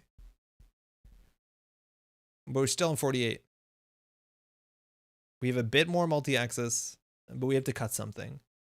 I'm in Buzzsaw. I don't know whether 2 of each is consistent enough. And 2 SMCs, I guess it could be. We got the leeches early. How much MU are we using? Okay, so let's talk about our Doom Rig. Our Doom Rig is a Buzzsaw, an Atman, a leech. Yeah, the Rozekis actually might be a bit much. And Palangi. Yeah, I feel like we might have some MU issues here. In terms of hardware, we have DZMZ, which isn't bad for our deck. Why not a single Unity? We're already at 48 cards. But it's probably not a bad idea. It's probably the safe idea. 2 DZs. Okay. I honestly don't like VRcation. It's very tricky to play. It's a bit awkward with Onacom. I think. I'm maybe even go down 1, but then we're really cutting. VR can be ditched. There's a chance that VR can be ditched entirely. I almost always struggle with VRcation. It's a bit better when you have DZ Optimizer and Simulchip. Like you can install things on their turn. Unity is a card you include after iterating and discovering there are issues with this rig. Yeah, we'll get there quickly. Don't worry. We're going to speedrun that once we just get it to the table. So what else can we do? Yeah, Conduit, Leech. 3 leeches might be a bit much. We can discard one of them. There's no way we pawn shop on top of all of this, is there? Or not pawn shop. What is the card that's like mini pawn shop? Event pawn shop. Spec work? That's not very flashy, is it? 3 credits and 2 cards? With Onacom 3 deals, do you need verification? I'm not convinced you do. Maybe you don't. And now we're at 46. It's getting manageable. The problem is the MU here, but at least the DZM says will help a bit. Honestly, we could probably play a single hoosh hook. Because we're at 2s on these, 2s on the Docklands, 2s on Rizekis. Buzzsaw is 4. Oh, okay. We could consider it. I'm not too excited about it, but we could do it. I'm not saying there are actual issues, but I do think many people are in the habit of including niche cards in their first draft yet, rather than putting in later. Yeah, I know, I agree with that. Oh, Ixaron, is that the the subject breakers? Oh, is that like the distribution of costs? Is Atman and Pelongi overlapping purposes? Sort of, but not entirely. There's a chance we could drop to single Pelongi. The thing is, like Atman, you install. Yeah, maybe you're right. Maybe you're right that Atman and Pelongi is a bit much. Huh. I don't know. Let's try it. It's only 46 cards, but we'll definitely have MU issues. Luckily, we have 3 Samo chips, so the MU issues will be V alt 0.1. I don't know. It might not be too long lived. Let's try this. So I need to copy this in. So I'm going to add this so you can see it if you're watching on Twitch. Just give me 1 second because I need to get everything spun up. Again, why? What happened on NRDP? Why did they change these codes are now different? I don't know why that is. New runner deck. Admin kit. Rielle. I spelled it wrong? Yeah. Startup. Save. 5 is really good. Atman seems quite good in startup because there's so many like really ridiculous 5 strength pieces of ice. Especially like all the band stuff is really, really good. They changed the code so you can't do iterative attacks. Is that exactly why? Because you could do iterative attacks for years after the iterative attacks were an issue.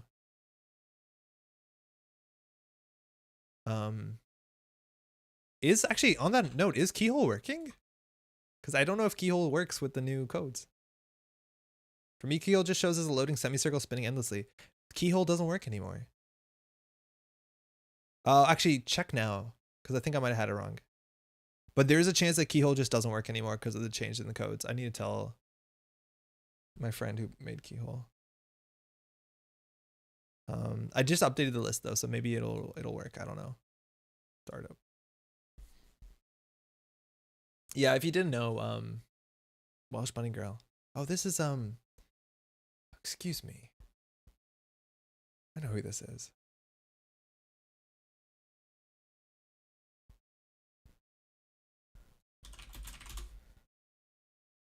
Thank you. You too. Hold on. I just don't want to get a name wrong. Pretty sure I can piece together who this is. We played against Welsh before. This is Gwen, right? Yes, this is Gwen. Sure. Okay. All right. Opening hand. We're against PD, which can be a bit faster. Our opening hand is DZ, Daily Cast, Pelongi, Overclocks, SMC. It's not the worst. Early Daily Cast is good. The DZ's fine. It's a bit clumsy with self-modifying code, but then we can overclock out in the next turn. I don't know what we're looking for an optimal hand. Like we want leeches, I guess. Rizekis would be good too. It can be a fast matchup, but I feel like this is honestly okay. We could do worse than this, right? Keep missing my window. Oh, Elwin, excuse me. Yo, stoppable. People talked about changing deck links to UUIDs to prevent another scrapegate for years, but it looks like they just not got now around to it. Yeah. Okay, keyhole's not working. Okay, I need to know about that. Okay, that's a problem. Keep this. It's not like the fastest. I don't know how fast they're gonna go. I'm worried about the site Sinton. I don't care what Gwen says. All right, we're iced up, and again, that's one of the strengths is that we can go pretty quickly and start checking stuff.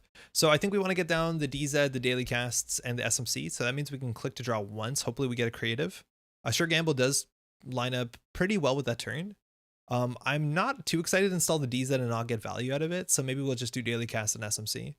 And then from there, we can DZ and then use the SMC or DZ to install Pelongi for free. It's fine. You're popular. The stream delay is more of a big thing than the popularity. Let me promise you that. All right. So again, if this is okay, early spin. Gwen, did she mull? She mulled. Okay, so she might have an awkward hand here. As the spin doctor might be just a lifesaver. With 9 credits, predictive planogram, not too bad. Gained 3 credits. I'm worried that there's gonna be some big ice here, maybe some ganks too. But we might just want to smash into HQ because she didn't actually get any filtering and she's drawn a fair bit here. With 6 credits, I think we can just overclock into HQ and pull out our Buzzsaw and hope for the best. I think the worst case scenario would be Hagen, because Hagen's really bad to Atman. It's quite a struggle to Atman. How do we deal with Hagen? I guess we install enough stuff to Buzzsaw it. YOLO. I honestly don't know how we're going to deal with Hagen, because Hagen's strength changes. You want to Atman low with leech counters. There's a big chance that she won't res here, and then we'll just go ahead and pop her thing anyways. This is the first time you install, the first program you install each turn, so it actually will eat the install. So I'm still going to use this just because we have 5 credits waiting.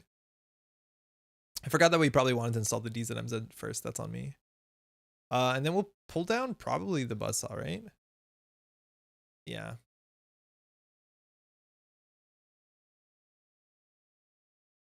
Oh, there's a Hagen. Okay, sick. All right, here we go. There's the Atman. Awkward. They didn't want to res there. We want to just get more money. Not exactly money. Not yet, at least. So we'll drop. So now anything above 3 strength is an issue until we get our leech tokens. Which we have 3 in the list. Popping the spin, pulling back a planogram and a hedge fund. So just the good stuff. In fact, all the stuff that was in archives. Then she might be able to like just very comfortably jam behind a single piece of ice, knowing that we're limited to the it's a very expensive breaking costs on Buzzsaw. It's a nano etching. Oh, that's fine. If that's going to be the remote server for a while, like that's okay. And that's probably a Hagen on the outside. So this is a good time to like get down a DZ, hit down a Plongi. We can draw once first. Conduit's good if we ever need a pivot. We hopefully can pressure enough that she spent a lot of money on this remote server. But this is good because this sort of card trashes itself. And it's less efficient than Newly Quest. So we can still draw once more. Yeah, we'll just put a DZ and get down to Plongi. I don't know if we're going to see Purge for profit, but they're probably running Cyberdeck Sandbox.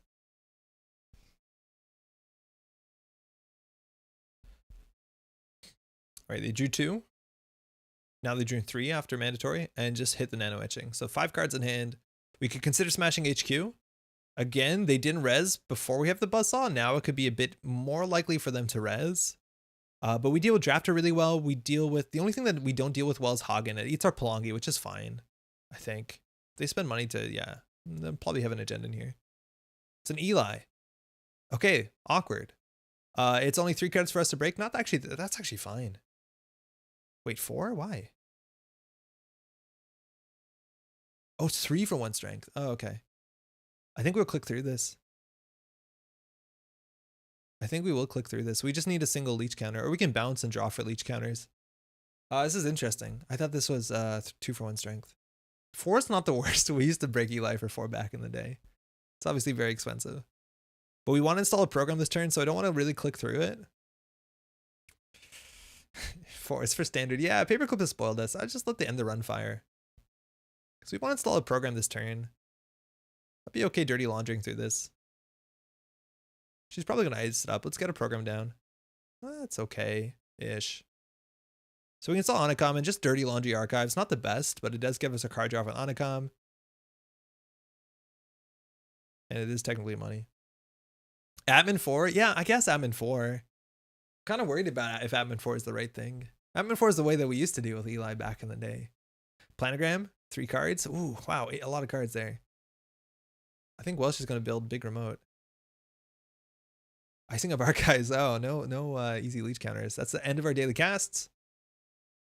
It also hits on sell. That's a good point. Yeah, maybe we just do Atman 4. I'd love to get this thrown out though, so that we can actually overclock into it. Because otherwise we're paying 7 credits, which is a lot of money. If we diesel, that's a lot of cards. We might just want to set that up next turn. So this turn we can just do telework contract, hit telework contract. And actually we probably want to overclock HQ here. It's basically a free run and we get a card draw. And by free run, a 1 credit run. I'm in for a handle Hagen at some point. I'm not actually sure when. I think we overclock HQ here because they definitely have agendas in hand. We're expecting any strength of 5 ice. I think you expect like Slot Machine and Engram Flesh and basically any deck in Startup, for better or worse. We still have 1 credit if we want to trash things. Yeah, there we go. The chance of there being an agenda in there is pretty high. Oh, Rozeki's sick with the DZ. So we're definitely going to get the Rozeki down. I think actually we install the second DZ and then we hit the Rozeki. Because that's like, yeah, that's fine. I still think we're going to install a lot of things, especially with the Atman. 2 break him and admin 4 breaks Hagen, which is where we're mentioning it. Oh, it's breaker. Oh yeah, okay. Yeah. Yeah. Okay. And now the admin comes in actually for 5 credits next turn. But I think we want to spend some time on the telework. They are not going as fast as we expect, and a lot of that, like we saw coming when they committed to a nano etching in their remote server. But they are going to the glacier up, so hopefully our breakers do get to the point where they are more efficient. So if we diesel, it's 4 cards. We can install this and hit it, and probably install a Rizeki. That's good. Oh, that's fantastic. So we'll hit this, and the question is whether we want to save a credit on a leech or whether we want to get closer to our daily casts. I think we want to just hit the leech. This leech is basically like a credit. This is like, I think they're going to jam next turn, so I want to keep our credits up. We'll hit the leech for free. Maybe the daily cast is right there. I don't know. I try to like to get my DZ value. Maybe I'm going out of the way to avoid playing better cards. Who knows? Server 2, no idea what that is. Server 1 looks like a Managarm or an Anoetic. Definitely an upgrade. Server 2 looks like a Nico. I'll check it. I don't think we mind too much if it's like a what the thing that does Antarctica. Spin? Yeah, it's probably spin. I'm okay with that.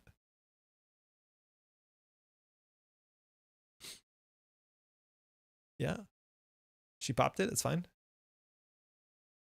Okay, so I think we'll install the Atman on 4. That should hit a fair few things. And we are Kit. So I think we telework and run HQ because they did just draw. Now, admittedly, I think they maybe drew, I don't know. We'll see what this does here. But they're definitely pushing into remote. It's a Maganet. We break Maganet for 1. Ah, take that, Gordian. Break subroutine 0 of 2. Why are you asking me this? What do you mean 0 of 2? What? Oh, because this breaks 2. Yeah, cool. Got it. This will get a leech counter. So this costs us only 3 credits, but we get a credit back from the leech. So this is now a good rig. We are doing it. We're believing in ourselves. I wish we could get the daily cast down, but it's here. It's okay. So now we really need our Pelongis for this. Swordsman can't hurt you. It's not real, they said.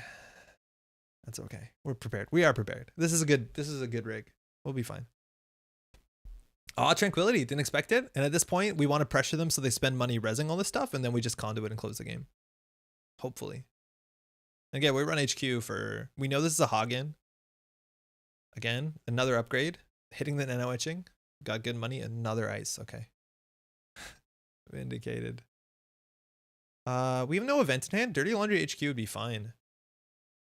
We know that's an upgrade. Dockland's Pass. Oh, okay. Interesting. So we get Dockland's Pass, run HQ. I think that's good because we know there's not an agenda in the remote server, so there's likely in hand. And it looks like they set this up with the defensive upgrade and next turn they'll jam it. So I think we'll hit this. Our money's not amazing, but we'll Dockland's Pass and run HQ. I wish we committed to this daily cast a year ago when we did the leech instead.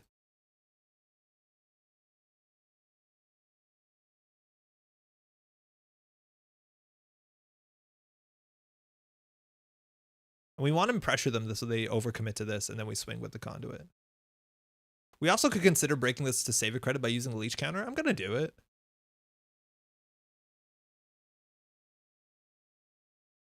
Oh, I did it the wrong time. I guess we have to pay 1.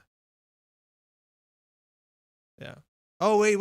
No, that's not true. Oh, whoops. Because it's not a code gate.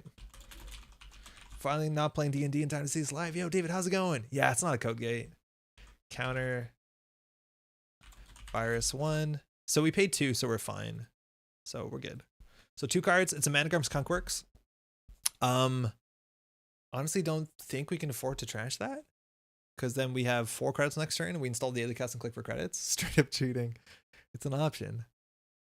And I think they already have one. I'm okay with not trashing this. That's a Maganet. That's fine. Okay.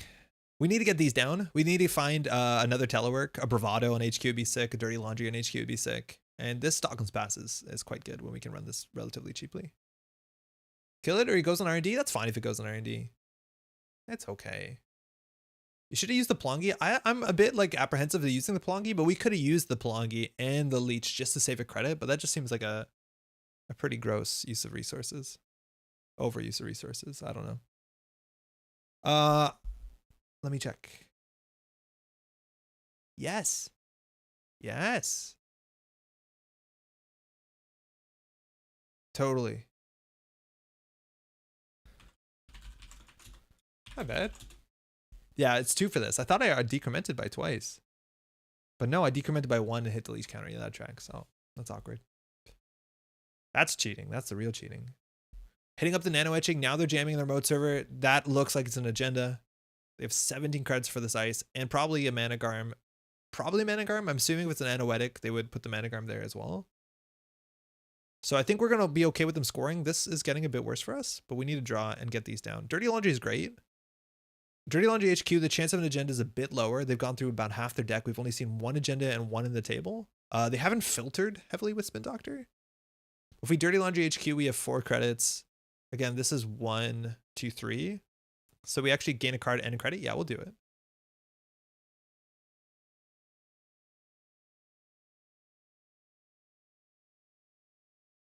And then we can install 2 daily casts, which is makes the next turn a bit awkward, but they're probably scoring out. So whatever. Oh, excuse me.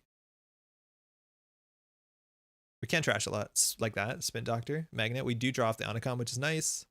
Wow, we have enough MU for just about everything. So we'll just install double daily. It's maybe a bit silly to go down to 0 credits here. But at least we'll start next turn with 5, and we'll be gaining 5 at the start of every turn for 4. Oh, seamless into... No!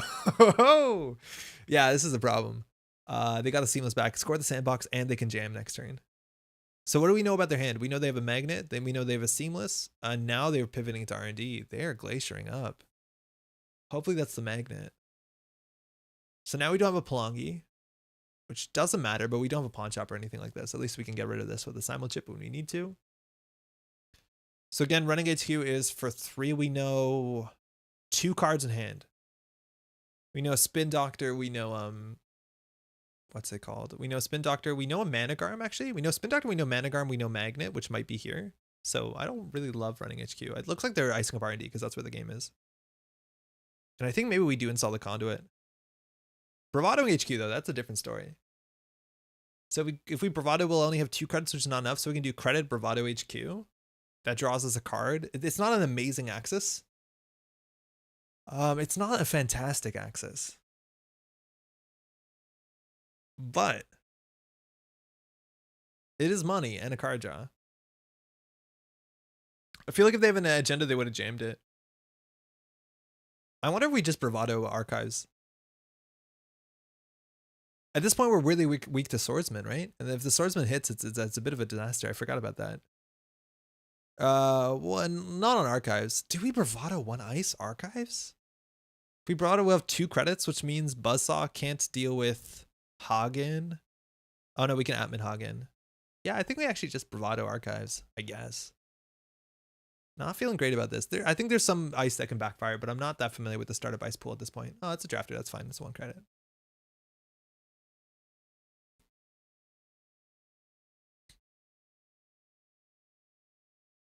Okay.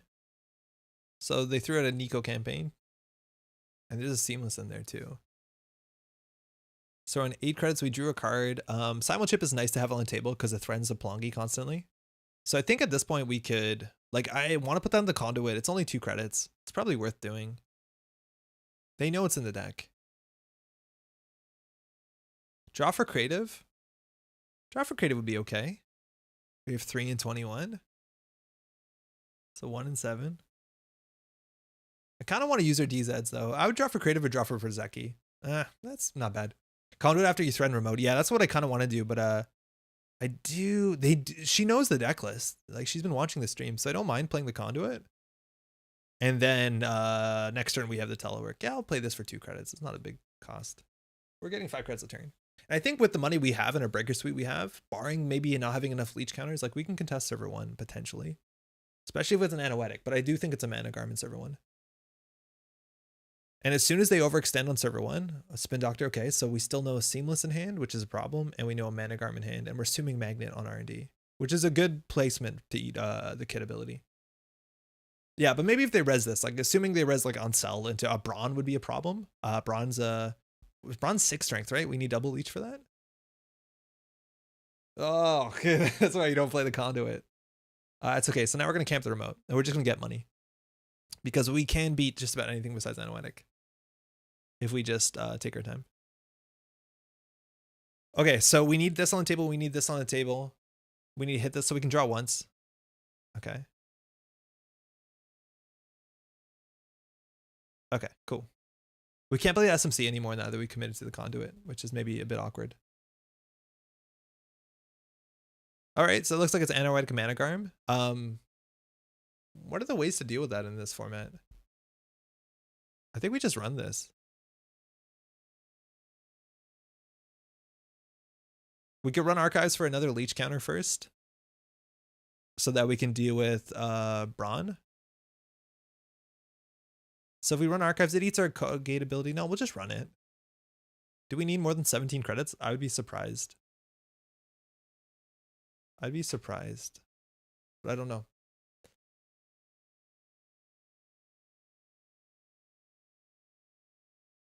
And again, if they overextend here, we have 3 clicks. There's the Brawn. Okay, so at least that's a code gate. It's not going to help us that much. So we could consider clicking through it. This is where we wanted the second leech counter, just so we could get through the Atman. So they don't have ice from here. If they have ice from hand and they install it, it actually makes the potential Anoetic more difficult. So we could actually just let this fire. We could click through it. Thinking. So we could pay through this. We can make this 4 strength, so we have to boost 3, 6, 7, 8. That's obviously out of the question. So I think we're just gonna let this fire. Then we can run Archives. We'd have to get the Plongi on the table and use the Plongi on the drafter, which means the Plongi is used up. So I feel at this point we just threaten the conduit.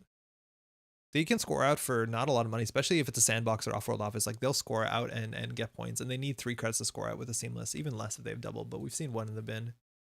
Yeah, we probably should have respected the Brawn here.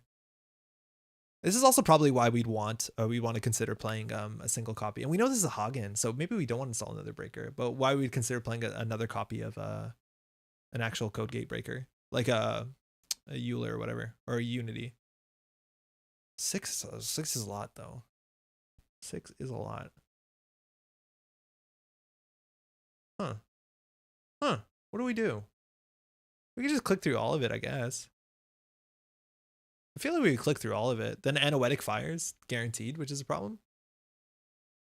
After we Mana Garm for 5. Find the overclock for Atman 6. Hold on, we could Atman. Oh no, it's in hand. Oh, could we just Atman 6 this? Atman 6 comes in for 7 credits. And then 8, 9, 10. No, that's pretty bad. I think we let this fire and we just try conduit. Yeah, not great. Yo, Young, how's it going? Just got here. Boy, this is a board state. It's going okay. We're just short 1 leech counter. If we and we knew this was coming. We put it the Bren as being the nightmare scenario, and I think we could have respected and ran Archives.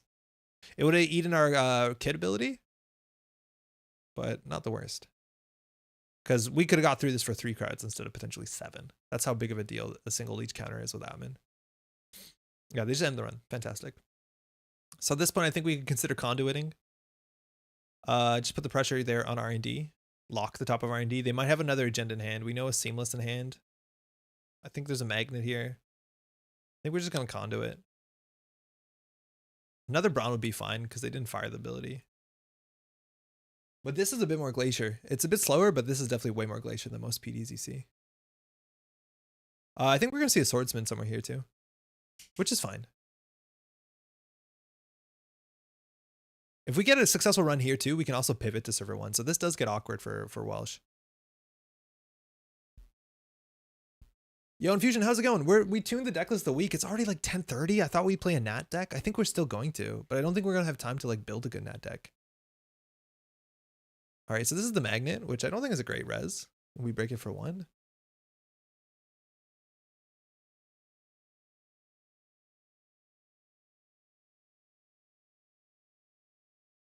It is startup, yeah. Okay, there's the swordsman. So the swordsman forces us to actually to break it. So we're going to use simulchip so we can destroy this because we haven't trashed a card this turn. Then we can counter this. We have to make it a code gate, and we have to break it. This is actually an awkward card. It is startup, yeah. Yeah, it is a startup deck, the deck list of the week. Do we have a legal prog target in the bin? It's a good point. But yeah, we had an SMC from early. And there's the Hagen, which we break for 2 credits. Because we do want to break both the subroutines. But now, barring the Pelongi, which is actually going to stop us from getting big conduits runs, hey, I think there's a big chance, considering that Kit is once per turn, that we don't want conduit, that we actually, instead of, we do want to play Stargate. Because the once per turn makes the conduit actually pretty shit. Now, we do have enough counters that I think we run server 1 here. Because if they res the Mana Garm and the Anoetic, their money's going to be a bit tight. So I think we take our counters when we run this remote. Now, the issue is that we've used the Pelongi, so if there's another swordsman here, it's a bit awkward. But I think we do it. Do we need an extra click or do we need more money? I think we need more money. Just so that we can deal with the Mana Garm, because we can't double click the Mana Garm, but now we can go here. Got to see Atman 4 never goes out of style. Yeah, Atman 4, and specifically Atman 5, I think is also really good in startup. But you're totally right. They didn't, I'm going to try and save a cheeky credit. They didn't fire it the first time. I don't think they're going to, she's going to fire it the second time. Yeah, good. Especially because there's no, if there was ice in archives, it's a different game. But here, if this is a sentry, it's awkward, especially if it's a low strength sentry. And even a barrier is a problem. But I don't think there's any barrier with a face check we care about. So this could be an issue. Luckily, on cell is on 4 strength. So yeah, they're going to have to spend most of their money on Anoetic and not Mana Garm, it looks like. So they're going to spend 2 credits and 2 cards. But if they score out another sandbox and purge away our nonsense and gain 8 credits, like it's a huge issue for us.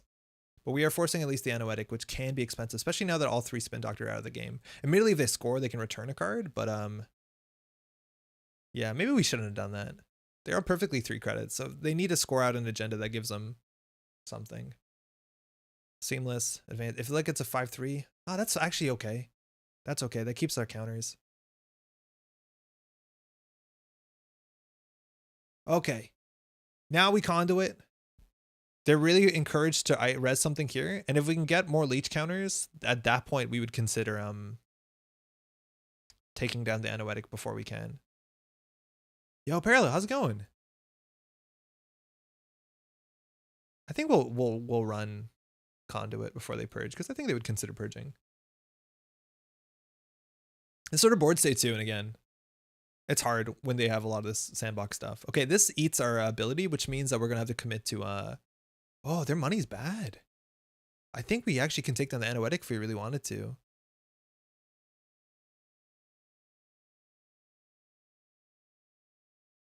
But it means they're gonna purge next turn, so Atman 6 might actually be good. Try and clear the remote. It's hard unless we get 2 virus counters, which is actually quite difficult. That's why we run HQ a couple times. And it's worth noting the cards they discard to Anoetic are not random. Man, we just need a killer. What? Whoa, what? How did that happen, huh? Whoa. Trashed that on accident. Give me 1 second. That eats our what's it called? Our DZ. We just have to remember that.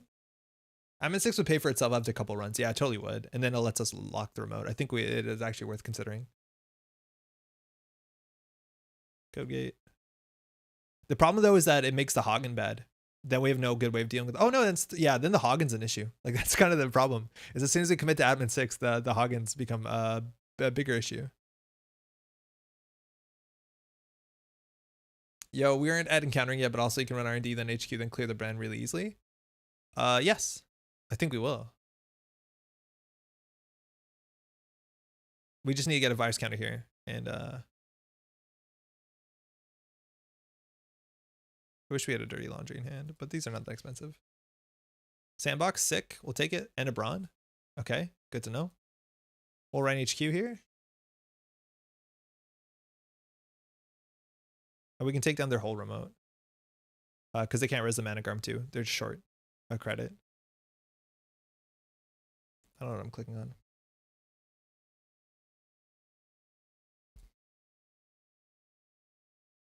This is what I love aggressive running. Like, you know, your runs cascade. And then you're getting like, oh, you're getting these virus counters, which you can use for this value. But then you can break this for pennies. And it makes things really interesting. This is 2 axes, Nico Seamless. That's okay. Might want to consider running the Nico, but I think they're going to purge next turn in just about every orientation.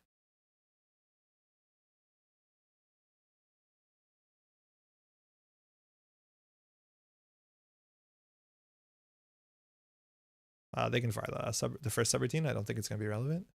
They have nothing in archives. It's a good subroutine. Like, it saves them an install and 2 credits, let alone, well, yeah, 3 credits in some ways. They're doing it. I don't think there's anything they can install for 1, so whatever. And this actually decreases the cards in hand, so it's easier for us to snipe agendas when they draw into them. So I'm not too bad about that. We could spend a credit there for sure. So now we can trash the things that we want to trash. Anoetic for 1 for sure. Mana Garm for 3, almost definitely. They have another one in hand though, which is a problem. It actually might be more important to trash this than Mana Garm. Yeah, it might have been. And our money is in the toilet. Luckily, there's this too. Okay, not the best. We are slid backward. We need another Rizeki like a year ago. Luckily, we still have, what, 1 overclock? All the creative commissions and 2 gambles, so we'll be okay. Top decking a gamble would be sick. Okay. All right. Server's gone down. They're not purging. She's icing up. Which means we have another conduit turn. The problem is that we don't have a Plonky. That's the Nico, which is 2 to res. So actually, it'd be crazy if this was like a bluff, right? But I'm pretty sure it's a Nico and they're 1 credit short. We have a telework, which is good. We can draw once for sure. Another leech is okay. Another leech is actually quite good. So we know that there's a seamless in hand and an unknown card, assuming that's the Nico, but Nico's 2 to res. So we definitely want to install hit this. The question is whether we install another leech or we draw into an event. I'd rather draw into an event. Is that better than telework? Telework is install hit 2 clicks for 3. This is click for 1 credit infinitely. Yeah, I think we install this. I think we just draw here. Oh, we could play this. It doesn't really change much. It's unfortunate we're not using it, but we'll definitely use it next turn. I don't think it changes that much. All right, 7 MU, let's go. I wish we could organize our MU. Ooh, planogram off the top is good, but again, she's not purging, which I think is okay for us. So 1 was to draw, 1 was for credits. And now server 1's actually a threat, but I do think it's the Nico, and I do think we want to run HQ here. So I'm pretty sure we hit this, we leech, we run HQ.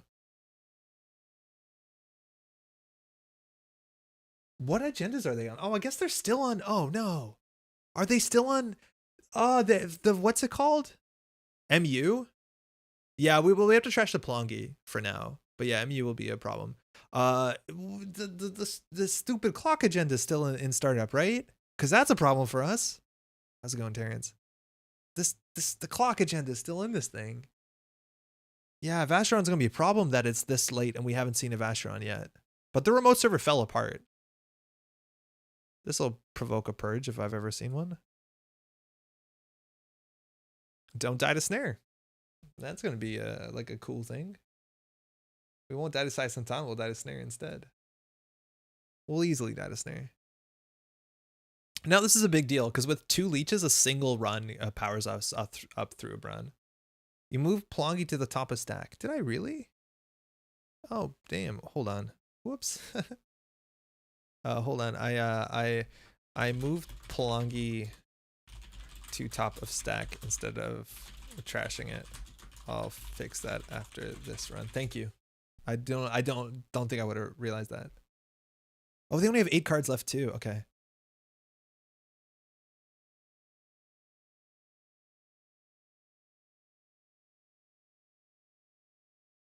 Two cards. Hedge Fund. Okay. Managarm Skunk Works. Do we trash a Managarm for 3?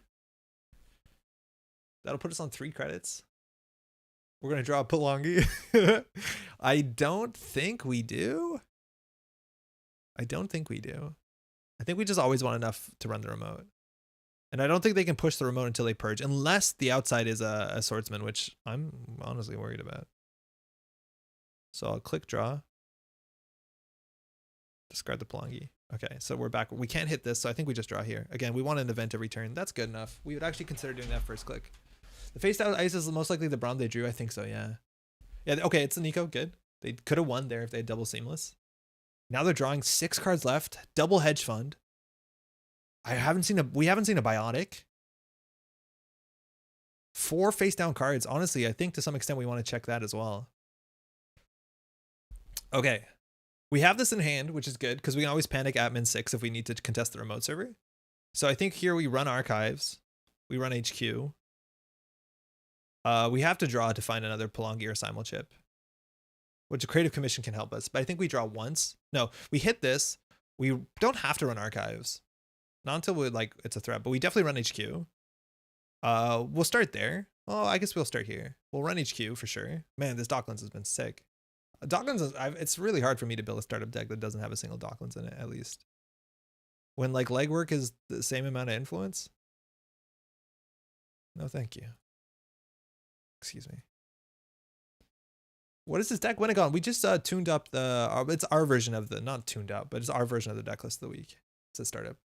I missed why the remote imploded. I'm not entirely sure, but Welsh decided to undo some of the stuff. Seamless, we knew that. Managarm, we knew that. Okay. So we want to do this last click. So I think we can draw once. Again, we're looking for a Palangi. But we still have the conduit for what it's worth, but we have to deal with a swordsman. So we'll draw once, and then that's fantastic. That's exactly what we need. And again, we can always afford the Atman. And this draws a card as well, which that's good. Now, we have a lot of events in our deck. We still have, I think, 1 dirty laundry, 2 sure gambles, 2 creative more commissions. I guess 1 more creative commission. They installed over server 1, looks like the Managarm. Installed over server 1 again. Worried that's an Anoetic, but more likely to be a Lacosta. Or not Lacosta, excuse me, the Tranquility. And an ice on HQ is a bit worrying again. For that, we actually have to put down the Palangi, which means I think we eat a Rizeki. I think we do eat a Rizeki here. But they went down to 3 cards in hand. So we know one of them is a seamless, and then we don't know the other 2. I feel like trashing the Managarm would have made sense there. Yeah, maybe. I think our economy stabilized that we should have considered it. I did not consider it. We probably should have. Did the Rizeki pay off? Oh, definitely. We installed them for free. This one installed for 1. This one was free. So we'll trash the old one. Don't worry. That one's paid off already. It's weird how that's intuitive. Yeah, there are 14 credits, which is good. We have so many leech counters. Oh, actually, we don't care about swordsman. We don't have to install the Palangi because we have kit ability. What are we talking about? Let's go. I honestly think we'd consider. Oh, we should have done a first click, but actually, first click we should run server 1. Just so that we can flush out the Managarm before it matters, but that's a bit unfortunate. I think there's agendas and archives. They only have 5 cards left.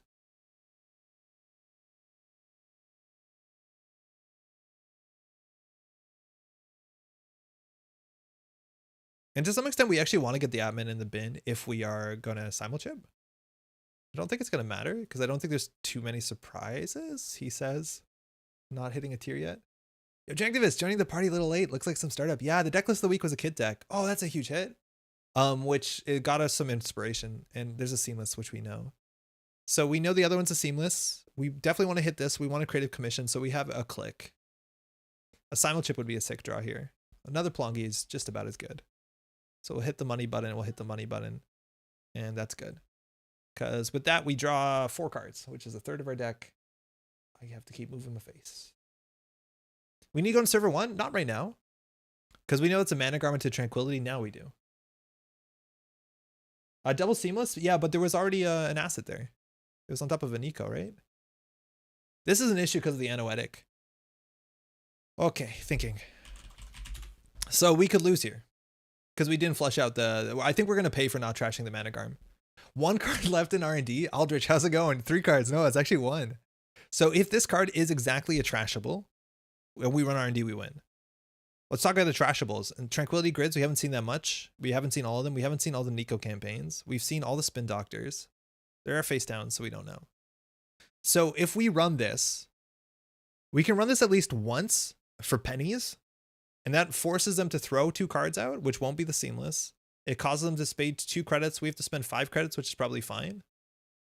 At that point, we can run R&D and see the last card. Because, like, there are 18 to 19 agenda points. There are 18 agenda points in the deck. This needs to be a 5-3. Are there just Vacherons and Archives and we haven't picked them up, so we're going to lose?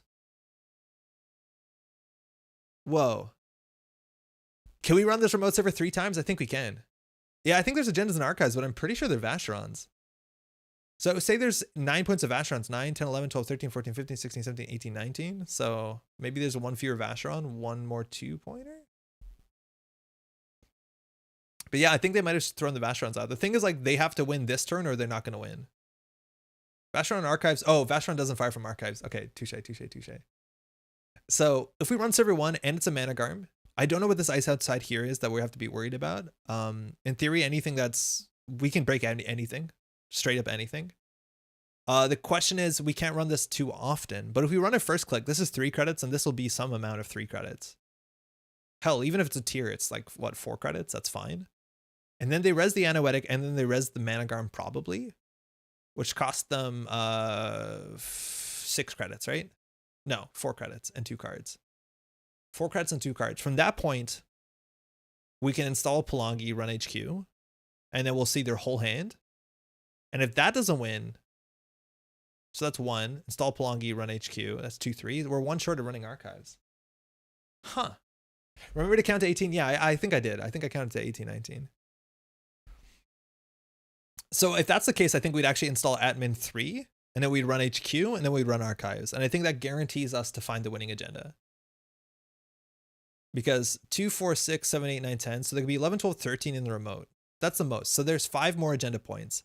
So if we force the remote out, and then they go down to 2 cards in hand if they fire an Anoetic, then we run HQ to see the last 2 cards, and we run archives, and we see everything besides this 1 agenda. So that guarantees a win. That's my math. That guarantees seeing all the cards. Double brand, not a problem. Not a problem whatsoever.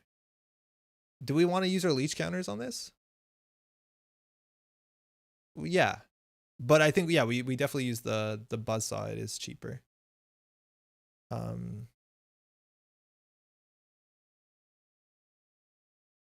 Wait, is a leech counter... Hold on. Is a leech counter more important than saving a credit? No, we're only running this once. We're going to break all of them. I just don't want shenanigans, especially because they have ice and archives.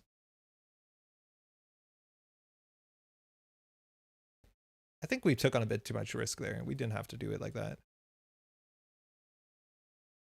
Again, we have access to Admin 6 if we need it. So they have to res Anoetic now. They're not. Huh. Is there still a window here? Yeah, okay. There's a window. So we have to pay the 5 credits. Oh, money is actually tight.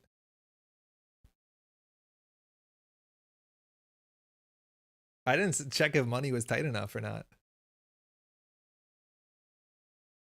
So we spend 5, we go down to 9. Wait, what happened? Okay, if we spend 5, we go down to... This is weird. What's happening? If we spend 5, we go down to 9. We have to run this. So we can install... No, we'd have to install Atman 3, which is going to cost us 4 credits. Maybe.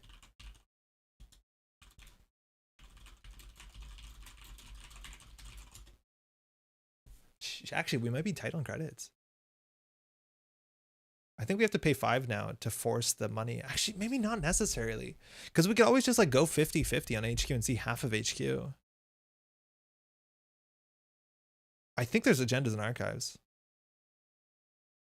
If I only had an imp. Oh, the imp, that I don't think the imp matters. Oh, for the seamless? Maybe. Because yeah, for the seamless, yes.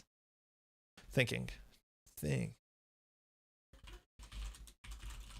me the choice proper now. Yeah, if we hit the seamless, it would be a big deal. But again, hey, 10 influence, huh?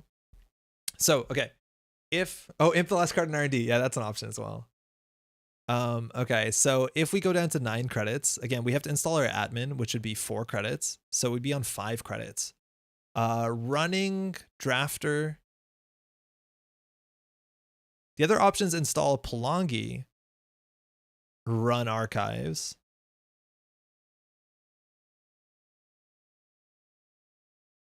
That's a way to get into archives for a credit.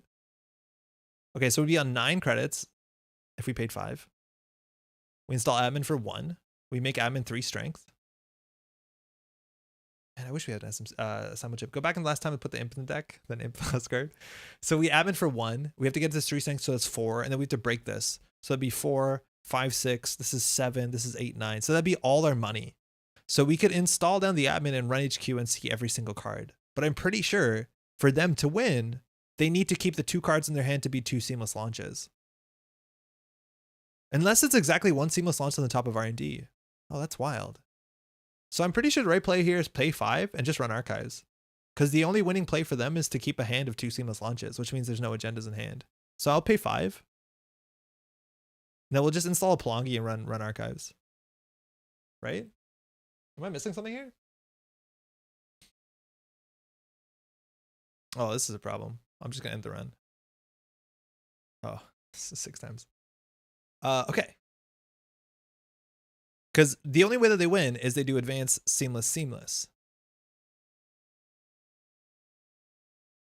Now, it all comes down to is if they know that the last card in R&D is seamless, which there's a chance.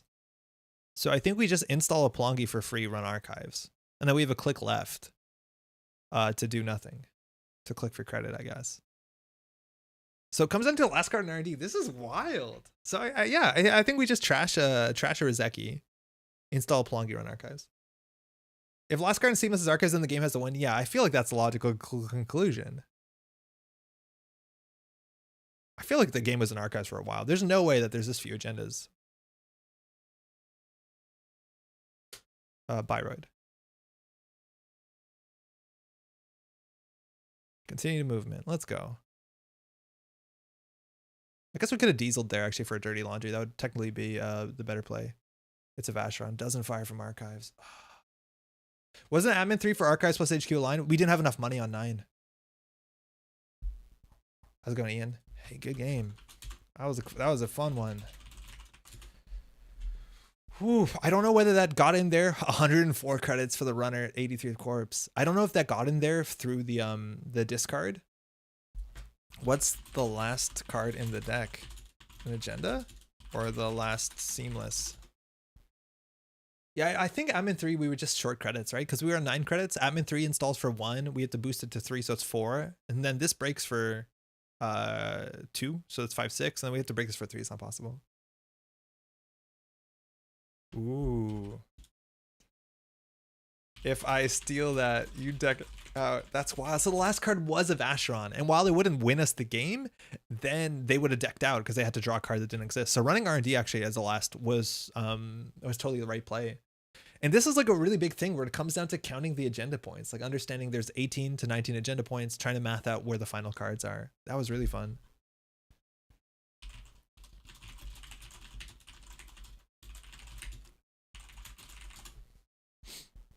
Yeah, that was awesome. I really like that. And you see the changes we made to the deck? And I'm not going to say straight up like it's better, but like we went in a different direction and you see how we make breaking hopefully a bit more efficient. Now, if we look at this, like if we had to like double brawn through with what's it called? Gordian Blade, it is still more expensive than Atman. Because no matter what, the first one's 4, 5, 6, 7, and it's 10 credits. Well, we can get through this for 6. Admittedly, we need elite support, but you see how it goes. But like that gets through this really easily. This is cool. This is a cool deck. And I do think that maybe the conduit it could be replaced with maybe we play another DZ. I don't know. I've never really played 3 in a deck. MU does get tight. I think that's very obvious. But we're not very good at running repeatedly on R&D. So a card like Conduit doesn't make as much sense as something like Stargate. So I think that's a change you can make. And maybe you have to take out the Bravado, which is probably fine. We're on 46 cards anyways. Cool. It's 11 o'clock. Okay, I wanted to play some Gnat today. Somebody posted a deck list that is a Gnat deck. There was some feedback about what it could, how you could change it. I don't think I played a Gnat deck that's not been a combo deck in a really long time. And this is genuinely a Gnat deck that wants to do Gnat stuff. So we're gonna try it just because I haven't. And I don't think ever. The Gnat deck looks dank. Yo, Gwen, think me playing those magnets was a mistake, to be honest. Yo, firstly, good game. That was a hella cool game. And if you want to rewatch the VOD, I think there's a lot to look at. The magnets were, I think at one point when you rezzed, so rezzing, I think the things that were the big turning points is rezzing the big ice on the outmost of R&D when you res the uncell. I think that was like, I see why you want to do that. It's unfortunately very cheap for us to break when we have Atman, but it forces us to use a Pelongi counter on the swordsman, which is quite good because we can only do that so many times. But then once we take down your Anoic Void remote, because you went down to 1 credit, I think that's a problem. In terms of the magnets, like the magnet reses are nice because they eat our ability, which is pretty good, honestly. It's quite good, but us breaking them for 1 credit obviously is not a good trade.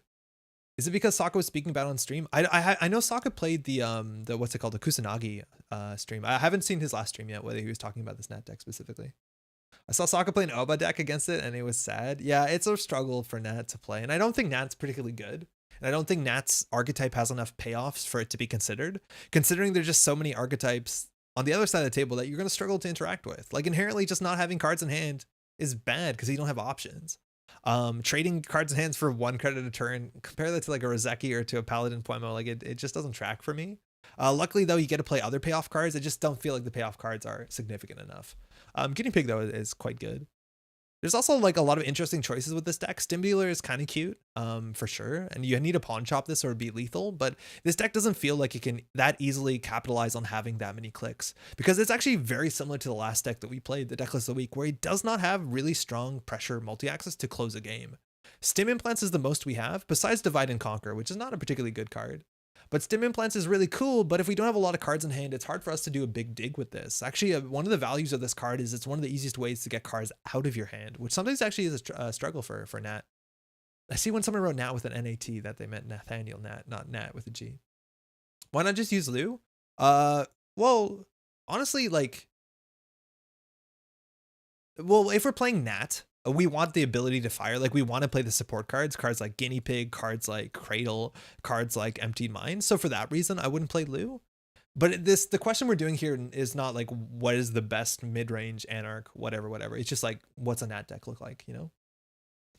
Just dodge red decks for it. Yeah, I know. Yeah, there's gonna be issues. Like Obakata is a problem. So I think some of the suggestions here I'd agree with. Like I would like a way to capitalize on having extra clicks. Cards like Turning Wheel are really good for bouncing off centrals with your 6 to 7 click turn. That can close a game pretty quickly, and I think that's quite nice. There's also some interesting includes that I don't know exactly. Like 2 Guru Devinder might be necessary. 2 Hunted Grounds it's a card you don't really see in the meta. I'm not actually sure why this is necessary right now. The Breaker Suite is all right. We don't actually have a lot of card draw. We have very little to no card draw. Like we have no I've Had Worse, which in theory we have no Zero, which maybe that's tricky for Nat as well. But like the only card draw we have is Earthrise Hotel, 3 of, which makes me pretty nervous. Labor Rates is cute, I guess. Hot Pursuit? What? I guess we have a Citadel. 2 Citadels too? Yeah, it's just like you have to spend so many cards. It's a 44 card deck. Yeah, it's like a corp deck. There's so many cards that seem to be in this deck just to make this archetype like palatable against like a broad swath of corp archetypes. And that's the problem, is like you're just playing cards to make Nat playable, which is like, it's probably not a fight that's worth fighting in terms of like competitive Netrunner, but I still want to try it out. And it's good that we have these cards that just says like, oh, lol, you don't lose to price sack or something like that. Do you have to have cards to be able to prevent all meat damage? Like if you have 0 cards in hand, can you trigger this ability? Because technically, are you paying the cost? I'm not actually sure. So this is weird, but I want to try it because I genuinely haven't tried it. Safety First is nice with Nat. Oh, actually, that's really cute. Yeah, Daijin, that does sound really fun. I like that a lot. You're still paying the cost, as if I recall. Cool. Thank you, Sengrin. Wenagon says no change in game state. Yeah, I actually don't know, Sengrin. Maybe it doesn't, because if I'm not mistaken, if you have no cards in hand, you're not allowed to break the subroutine on Loki because you did not pay the cost. I think we've run into that situation, that with no cards in hand, we can't Loki because Loki has a subroutine that says shuffle your hand into your deck. I guess that's different because you're technically not shuffling your hand into your deck. I'm not sure. I'm also not sure why the deck has buffer drive. I guess so it doesn't, like, I don't know. This feels like it's solving a problem that maybe just shouldn't exist. I have no idea. Winnegon also says, I have no idea. Okay, so we can't import to JNet, which is a bit awkward. So we'll do it the old fashioned way, which is honestly where the muscle memory lies anyways. This is also not a startup deck. Of course it's not. So we'll play some standard. What is this called? Oh, so jank, but oh, so fun. Oh, so jank, but oh, so fun. Nathaniel.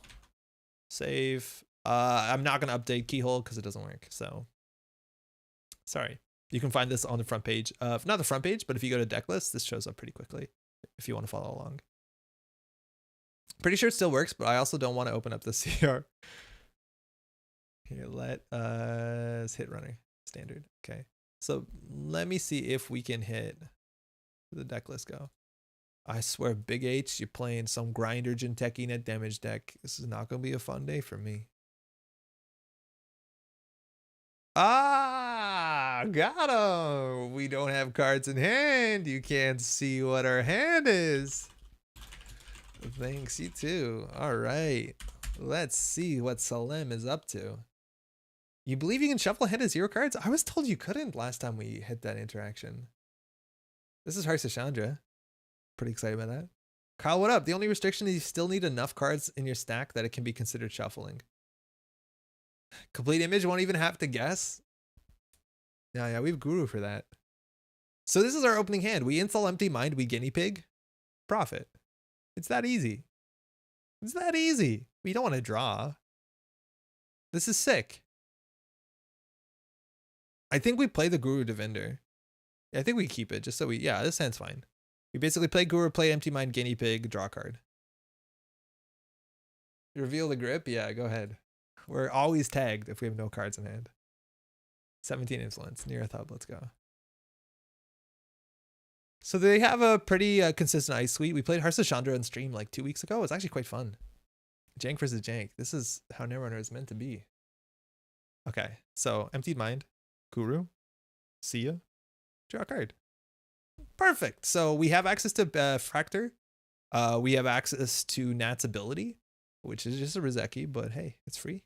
And then we have Shurkan. Well, this could have been 2 credits a turn, maybe. I don't know. This MU is the best Gnat deck I've ever seen this matchup. Yeah, it kind of is. We have 5 clicks a turn. Oh, no, we drew. Oh, I guess it makes no difference. We would have drawn first click. That's the weird thing about this card is like you want to sequence this. So this triggers before Earthrise Hotel. But like if you have cards in hand, like what are you going to do with your first clicks on the Emptied My turn? I don't know. Draw a card. Like this is where this falls apart to me. I want to draw for a breaker that we can throw out. Pawn Chop. That's like very niche in this deck. I think we just throw it out. But that's the thing is like, what are we going to do with our 5th Empty Mind click? We're going to draw for a card. So I don't really care to trigger this.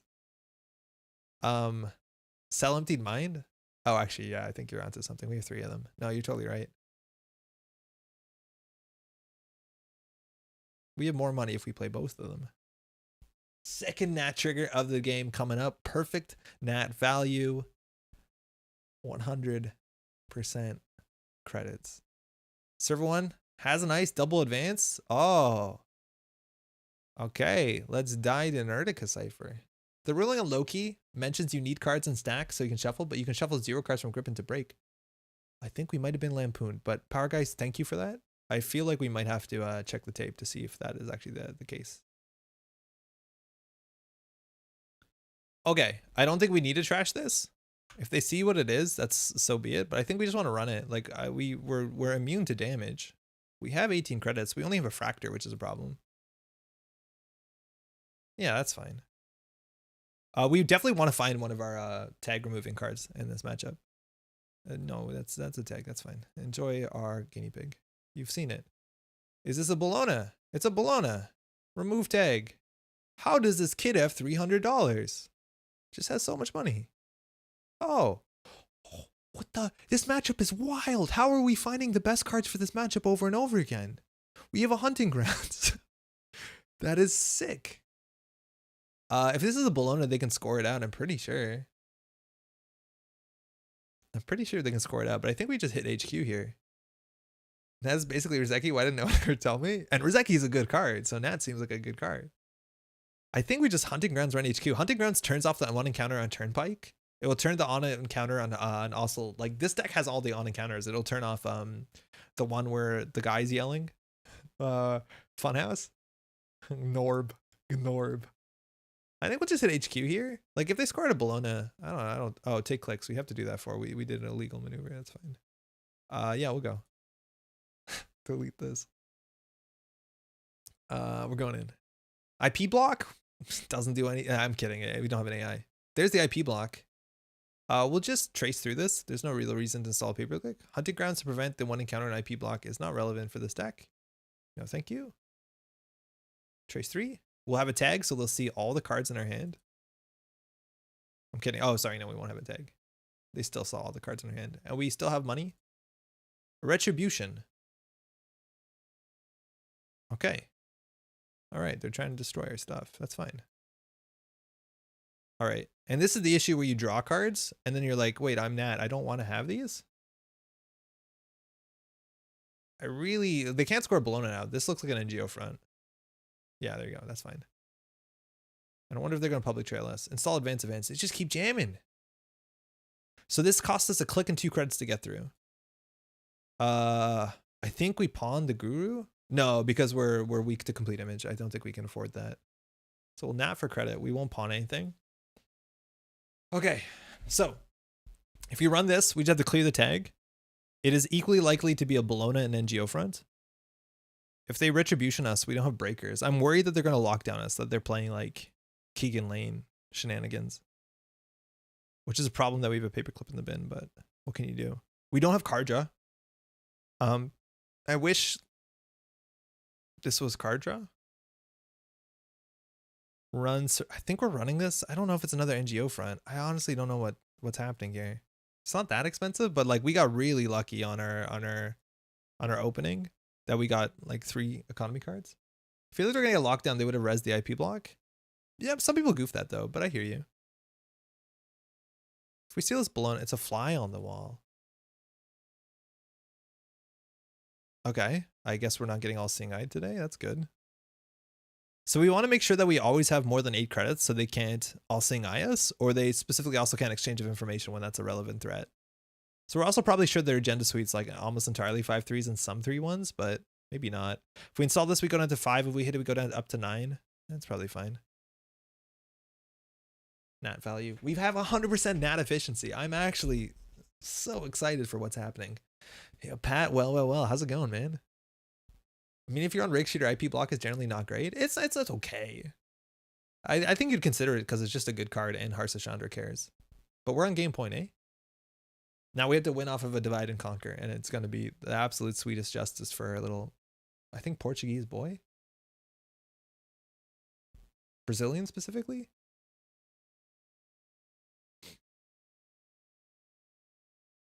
This is Pat. He's much better at World Breakers than I am, and I think I publicly had to show that off, and I'm not embarrassed. I'm just not very good at that sort of thing. You have to put your foot on the gas and just not let up. No. We have to play a bit cautiously, because like we need to do cool Nat stuff, and we're not. We just have a cradle in their hand, and they don't have a code gate. Oh, you see, now we're being absolutely the rudest little boy here. But that's the cool thing of playing Nat is that you can just do the silliest plays and win, and damn I'm good is always accurate. That name ain't Brazilian or Portuguese? Fernando, how's it going? I've been told that Nathaniel is meant to be Brazilian. I don't know. Nathaniel Hall does not sound like a typically Brazilian Portuguese name. That's correct. I'm going to pawn shop the last liberated accounts because that's not a play that sees a lot of action, but I feel like that's a relevant ability. Because it's either click for 4 or trash for 3 clicklessly, and I feel like that's fine. Okay, so we have access to a single breaker, but we will run server 1. World Breakers looks dope. Hurrah for Eli. Yeah, I know, for real. Okay. This could be the whole game here. We'll clear one tag clicklessly, and then we'll clear the other tag the old-fashioned way. They did stack on encounters, so our hunting grounds only go so far. They see our single cradle in hand, but again, Guru Devinder, Nat's best friend. Nathaniel sounds like possibly a Hebrew origin name. I don't know why I'm convinced that I was told Nathaniel has some sort of Brazilian Portuguese descent. We should play more games on the channel that I'm good at. World Breakers, Mortal Kombat, badminton. Another fly on the wall. Stop it. I'm surprised you didn't say ashes. So remove a tag here. We'll click one, clear one clicklessly, which saves you a click and a credit, which is quite good. I think we'll just draw, but we won't draw further than this. This is where we are going to struggle to try and figure out ways to get rid of cards. Like this is again a Gnat problem that's not obvious until you play Gnat, is that like you need cards that just trash cards from hand. Because now we're committing to installing things just to get Gnat value, which is like a bit backwards. Like drawing here costs us a credit. Doesn't that feel terrible? That literally drawing here costs us a credit. And maybe this allows you to make bad or good plays and it separates the good Gnats from the bad Gnats. I don't know, but like I don't want to draw here just because of Gnat value. Like that's probably wrong. 0 is weird, Thanos, because it gets the cards out of your hand, but it gives you card advantage. So you don't want that. Slam MK, I'm not excited to slam MK. It's technically not cheaper than Turnpike. Well, it's comparable to breaking Turnpike by clearing the tag, let alone one of them. Because one Turnpike we always fire, the other one we'd actually consider breaking with MK Ultra, so maybe we do. There's no patchwork. Yeah, Janktivist, it's weird. There's no patchwork, and patchwork is like the perfect Gnat card. They came out together for a reason. But hey, we've had perfect Gnat efficiency, and I can't hide my excitement. Oh, okay, never mind. Everything's solved. Everything is solved. I think we install the cradle so we can draw once more. Shit. Now we don't want to. I guess we install the cradle. And then sure gamble. We're still in the Gnat train, so we're fine. As far as I know, he was one of Jesus' apostles, Nathaniel. Was he? Spin Doctor hitting the table? I don't think I know the names of all the apostles. But I don't remember Nathan. Yeah, maybe you're right.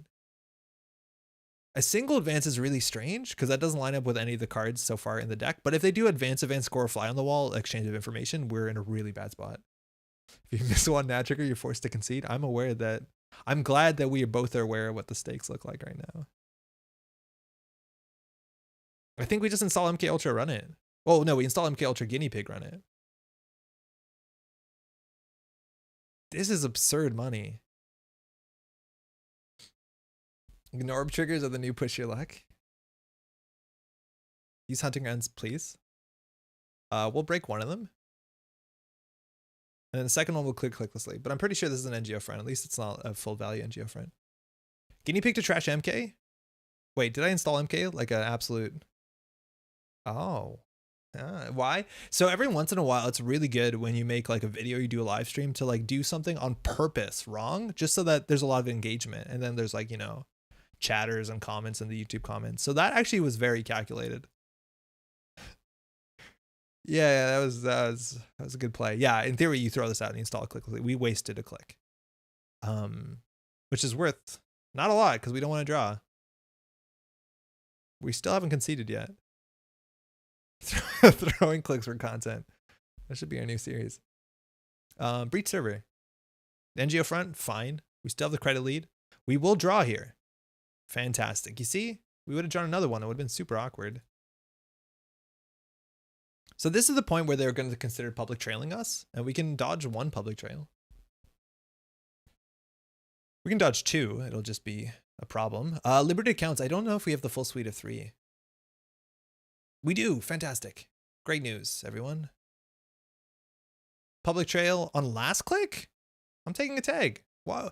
Doing this on last click is wild because for this, we clear for 1 credit. They're paying 4 for this. But if they did this not last click, then we'd have to be worried about peg punishment. But they did this last click. This is really strange. It's worth you installing a second MK to get Gnat triggers. That's 100% the issue we're going to run into because we played every single guinea pig. Like this is going to just burn a hole into our pocket until we hit the thing that we pawned this, right?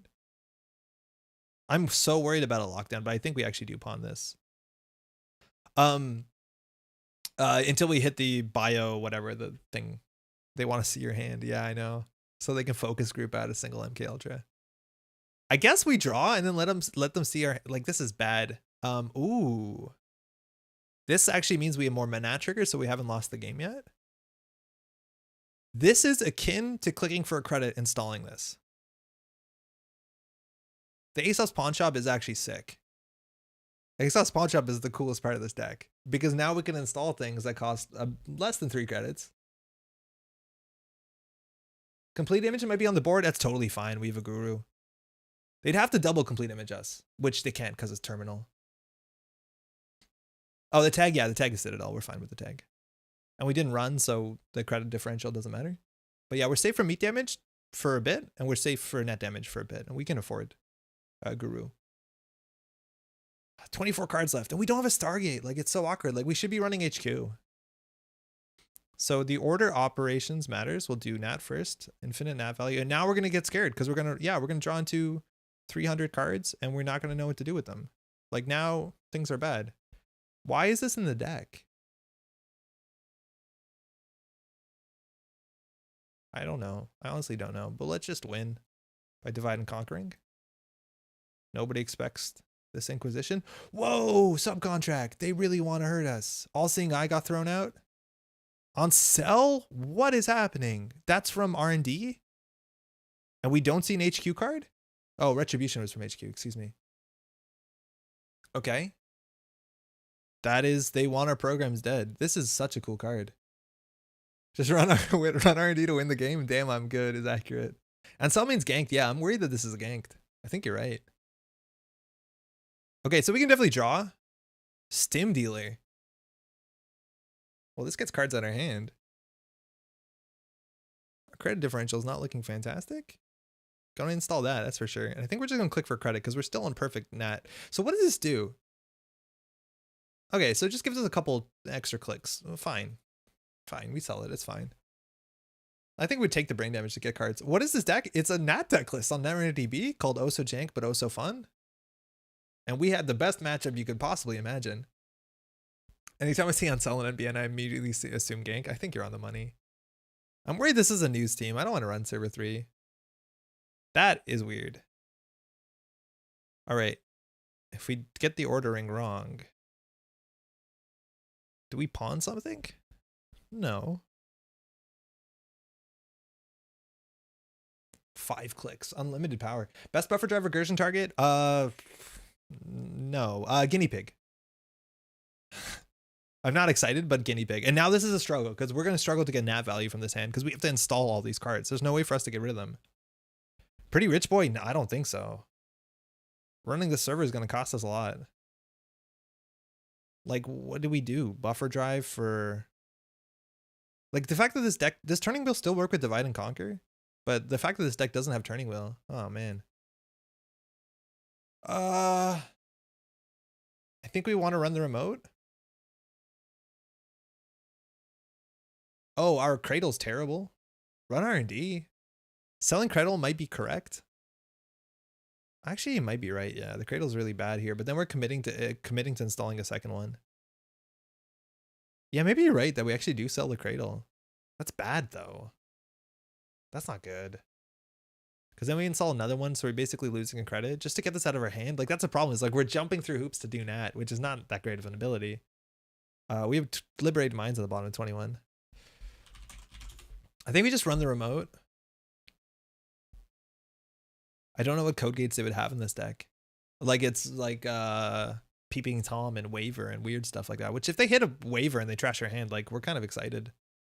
Changeling, how's it going? Welcome. This seems like a spin doctor. I don't know. This could be like a really cool ruse. In terms of NGO fronts, they shuffled them back in. So actually this is likely to be an NGO front. But again, if it's the last fly on the wall, advance, exchange, it's a problem. Oh, moshing would be so good in this deck. Yeah. Patchwork would be amazing. Patchwork would be so good too. There's some like inclusions or exclusions that are a bit surprising. Like I don't understand the buffer drive. But I'm not a big fan of this card. Like, in theory, we could play the buffer drive. We could remove it. We could click to draw a guinea pig. Like, this is the sort of weird stuff that we're going to end up doing. And then we throw out an Earthrise Hotel, which is not great. Ugh, I think we pawned this just to get this Cradle out of our hand. I don't like this. Do not like. Not big fan of. Like, we have to commit to installing these. Ugh. That was so expensive. Buffer drive gets you cards at the end of the game. You're trying not to get to the end of the game, though. Like putting 2 cards in your deck for the end of the game. That cost influence?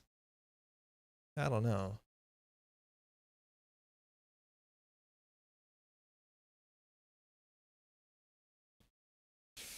At least we can get through Enigma and Magnet.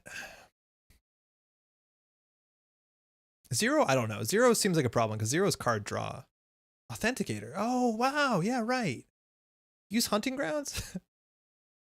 No, we'll take the tag. This is the problem where Diogene, Authenticator is really bad when they have Citadel Sanctuary. They can see your hand, but... Oh, I guess we win. Yo, Julien, you nailed it. Run R&D. Yeah, good stuff. That's an absurd matchup. Sorry about that. I want to keep cards for you to see. As long as second Earthlies is like kicking the can down the road, you can do it. It's a legal play. You have to trash your first one because they're unique. You would have played Subcontract. It's exchange of information into retribution, right? I'm so scared of flying the wall to exchange. To All Sing Eye. I was scared of the All Sing Eye pretty early. Technically I the letter. Perfect Nat. Yo, damn, you're good is 100% Nat. And that's because we got Nat accuracy. But like you saw at this point, like we had a really good start. I think we had the dream start where like we had the guinea pigs, we had the payoff cards. Stay on page, thank you. And then we could get cards out of our hand. But once you get to this where it's like I draw my second breaker, like you need ways to get them out of your hand. And Severnius Stim Implants does get you there. The Hopper Suit's actually kind of cute. But like I would see, like I would want to try this with moshing. I would want to try this with what's it called as well, with Patchwork. For sure. I meant that is drawing you more cards they have to deal with again. Oh yeah, totally. But like we need to draw through a deck to have a chance. Okay, that was surprisingly fun. Unfortunately, it's 11:30 right now, so that's gonna be it for us. It's the 27th, so maybe Pat's gonna be here next week. Maybe I'd have to ask him, but that's usually what's on schedule. Hopefully the microphone will sound a bit better next week too. I'm kind of stoked about that. But we'll try more Nat next week because that actually was a lot of fun. I actually enjoyed playing Kit a fair bit too. I think the Kit deck is quite exciting. We had like I think interesting matchups too. Because I feel like we could have been slow and we got a matchup which kind of matched our tempo. And we had like a to the wire game. Thanks for streaming for us. Yo, it's always my pleasure. 0+ buffer drive seems like the dream. It's kind of the dream, but like, I don't know. Generally when you're zeroing, like you want to get through your deck. You're not that interested like, oh, did you net damage a card? Put it back into your deck. Like I don't want to do that. I want to get through my deck. And any cards I trash, like they should be cards that I'm okay with trashing or excited to trash, you know?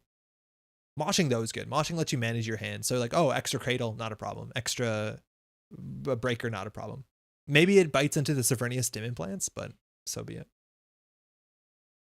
So we'll be around next week. Again, we streamed this last Sunday. You'll find it on YouTube. We played World Breakers, which is a card game that's coming up on Kickstarter in just about a month, which is actually pretty great. I'm excited to play more about it when we come closer to it.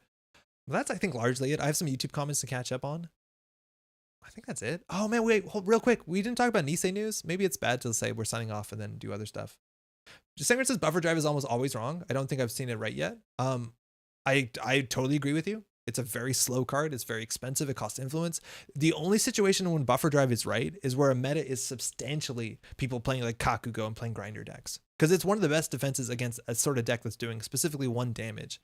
But just about any time there's a deck that's like, well, I'm doing something cute, it generally doesn't line up. Now, the only other time is like other weird cute stuff that probably aren't in rotation where it's like patchwork to discard a card to put on the bottom of your deck so you can like consistently, you have to do something very specific to consistently test run Femme Fatale and then you throw a Femme Fatale out. Like you could do stuff like that, I imagine. But just like for value, it's a really bad proposition, especially when most games are like 10 to 15 turns. Like why do you need to put cards back into your deck? I never managed to find another one of those beginner videos you did. Just the one? Are there more or planned? In terms of like the beginner videos, I think there's 2 that are on the channel that I think are worth watching. The first one's like 7 tips to play better Netrunner. Fernando, that one's I think quite a good one. And then the other one is I forget what exactly it's called. It's a run through of a game that is a criminal versus HB game from about a year ago, but they're playing before System Gateway. I think those are the 2 that I would definitely recommend for newer players because we try and explain why people are doing certain things and the basis behind it. Just slot window. Yeah, let me get a 2-card 7-credit combo out there that is good. So if you can still go through the whole deck, yeah, no, I know it doesn't make sense. Let it survive hitting 0 over and over without something like buffer drive though, right? Is there another option? Just have a huge deck? Well, the thing is, like, you want to go through your whole deck a lot of times, right? Like, so many of the decks, like, look at the max decks. They're excited to get to the bottom of their deck because once they're there, they have access to their whole discard bin. They have access to labor rights. It's not an issue.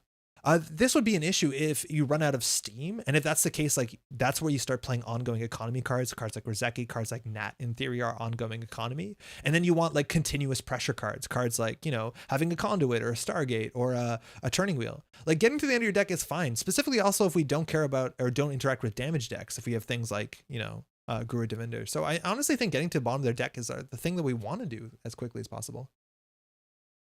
Yeah, like your Singer said, you just burn through your whole deck and don't care. You don't lose when you get to the end of your deck. You don't lose. No, you're not the corp. A lot of times the game is going to be over before you get to the end of your deck. But once you get to the end of your deck, you've seen all your tools. That's good. That's what you want to do. And at that point, if you don't have enough value before the game is over, that's a deck construction issue. It's not that you want to recycle cards besides labor rights, which is very good when you're at the bottom of your deck. Macaroni, I don't know what that means. Okay, I just want to go over some news real quick. Nisei did announce some stuff. Sorry to shoehorn this at the bottom. Maybe some people will miss this, I suppose. 2022 organized play announcements. Nisei is saying some pretty interesting things. Basically, COVID-19 is still a thing. We're starting to understand that our policies may soon need adjustment. But one thing is, expect this to mean that masking and proof of vaccination will be required at our Nisei events. That's something I agree with, but for some people that might be a sticking point for those who don't vaccine or can't vaccinate. But this is really cool too. Any Nisei events will provide participants with N95 or KN95 grade masks at no additional charge should they be needed. That is buck wild. And I can't expect that to be an affordable option. That is amazing. It's actually kind of hard to find some of these KN95 grade masks. That's shout outs to Nisei. If Fernando, fundamentals, check that out. There's 2 videos if you can find them. I'll pull them up after this if you can't. Otherwise, they're talking about the Store Championship Regionals. Here's the first combination of Store Championship and Regionals. The Storginals, it's a name, I guess, will now have an official name. We will henceforth be calling them Circuit Openers. That is much better. We think this makes sense because the intent of these tournaments will always be to begin the season of events. We've decided to allow Circuit Openers to be run anytime within the calendar year. That's a really big deal. So for anyone who's starting these, they can be organized just about at any point as soon as the OP kit is available. They'll also have the flexibility to be run as standard or startup events, and that's also that's a huge deal. Specifically, there's so many like I think Nisei metas or Netrunner metas that are just playing with the Nisei stuff that are more prone to playing startup, or startup is just much more approachable for them. So I think that's a really big deal. Oh man, I didn't even, sorry, Sengren. Fernando, I also have a bunch of startup replays on my channel that you can check out. Yeah, Fernando, if you don't know, Sengren, who's responding to you, has a YouTube channel that has a lot of really good stuff, specifically also for new players. I can't get how to play this at all in a strategy sense. Been playing Magic for 20 plus years, but this I can't see how to maneuver. It's you'll get there for sure. I'll show you the other video, the fundamentals playthrough video. I think it might help, but Sungren has a lot of good stuff too. And just like asking questions and comments and being in chat too. Like if you see me doing something and you don't understand why, like just ask. The other thing I want to bring up is 22 World Championships are looking to be in, the date will be announced in February. And they're going to announce whether it's going to be online or in person around May or June, so halfway through the year. And they're trying, if it's going to be in person, to be in Toronto. This is fantastic for all the Canadians waiting for Worlds to be in Canada, which has been delayed 2 years running. And if that's the case, I will definitely be there, barring anything that's out of my control, which is just not very far away from where I live. Also, Worlds prize deliveries are a bit delayed. So the packages, expect to have the first packages arrive late January to early February 22. So if you're waiting for World's prize support, it's not lost in the mail. It just isn't out yet due to global supply constraints. So just hold on for that. There are tens of us. Lori, how's it going? The other thing is the Borealis production update. This update is just really good to get news from Nisei where they're explaining what's going on. Basically what they're saying is that Borealis, it's taking time to come out. The booster pack is still on schedule for sometime in February to be released, which is only 7 cards from Borealis. But the Borealis release, if I'm not mistaken, this article says it's going to be around the summer. That is June to August 2022. So it's going to be a bit until we see the full set of new cards. Luckily, we'll have something relatively soon, within a month, for seeing new cards, but it's going to be a bit. And they say, yeah, we also get it. It's not great for the update on Borealis since the said announcement to be it's going to be several more months, but it's kind of, it is what it is. And I think a lot of people from what I've seen are appreciative that Nisei is communicating this, which is much better than just being silent. Like, even if the news is bad news, you'd rather hear that. And not bad news, but like not the news you kind of want. But anyways, it's coming together. Third time lucky in Canada. Yeah, Infusion. That's the hope, huh? I watched the video here the day it was posted. I'm just eager for more of that. Like, you see me on Twitch or YouTube. Sanguine SC you can find on YouTube, youtube.com. I'll put all this stuff in the show notes too. I don't think Sanguine, do you have the vanity URL? You should get the vanity URL. Oh, you do. Clever. Yeah, seems like art is the bottleneck. We've seen a bit of it. YouTube, Sanguine SC has some really good stuff. If you go through the video stuff, a lot of the startup stuff will be clearly marked startup stuff. There's some stuff that's a standard, some stuff for world, stuff like that. But a lot of the replay reviews are really good. On my side, I think there's two big videos I'd recommend. One of them, and I think there is a what's it called? Oh, we're streaming right now. There's a playlist. The Netrunner tips. I would go here. The first one is the 7 tips, and the second one is just called fundamentals. And I think those are the two starting points. Otherwise, I don't have much more outside of watching specific gameplay or listening to reviews. Oh, look at that. I'm wearing like the same shirt, I guess. That's kind of cool. Anywho, that's the news at the end. Sorry to tack that on there. I was meant to do that between the deck lists, but I got a bit excited about playing Gnat and it was getting late. So good stuff. That's it. A new Flesh and Blood set comes out next week. That's kind of exciting. If you like items. Washed shirt? No, probably not. You know how it is around here. Huge thanks to everyone hanging out in chat. Hopefully you're doing well. Everyone we played games against with, we had a lovely time. Good games. Thanks for the games. And to everyone hanging out watching the VOD, hopefully you're doing well. That'll be it. We'll be back in a week. I think that's all I got. Yeah, we'll be back in a week. Hopefully you take care of yourselves. It's going to be February soon. It's a short month. Days are getting longer.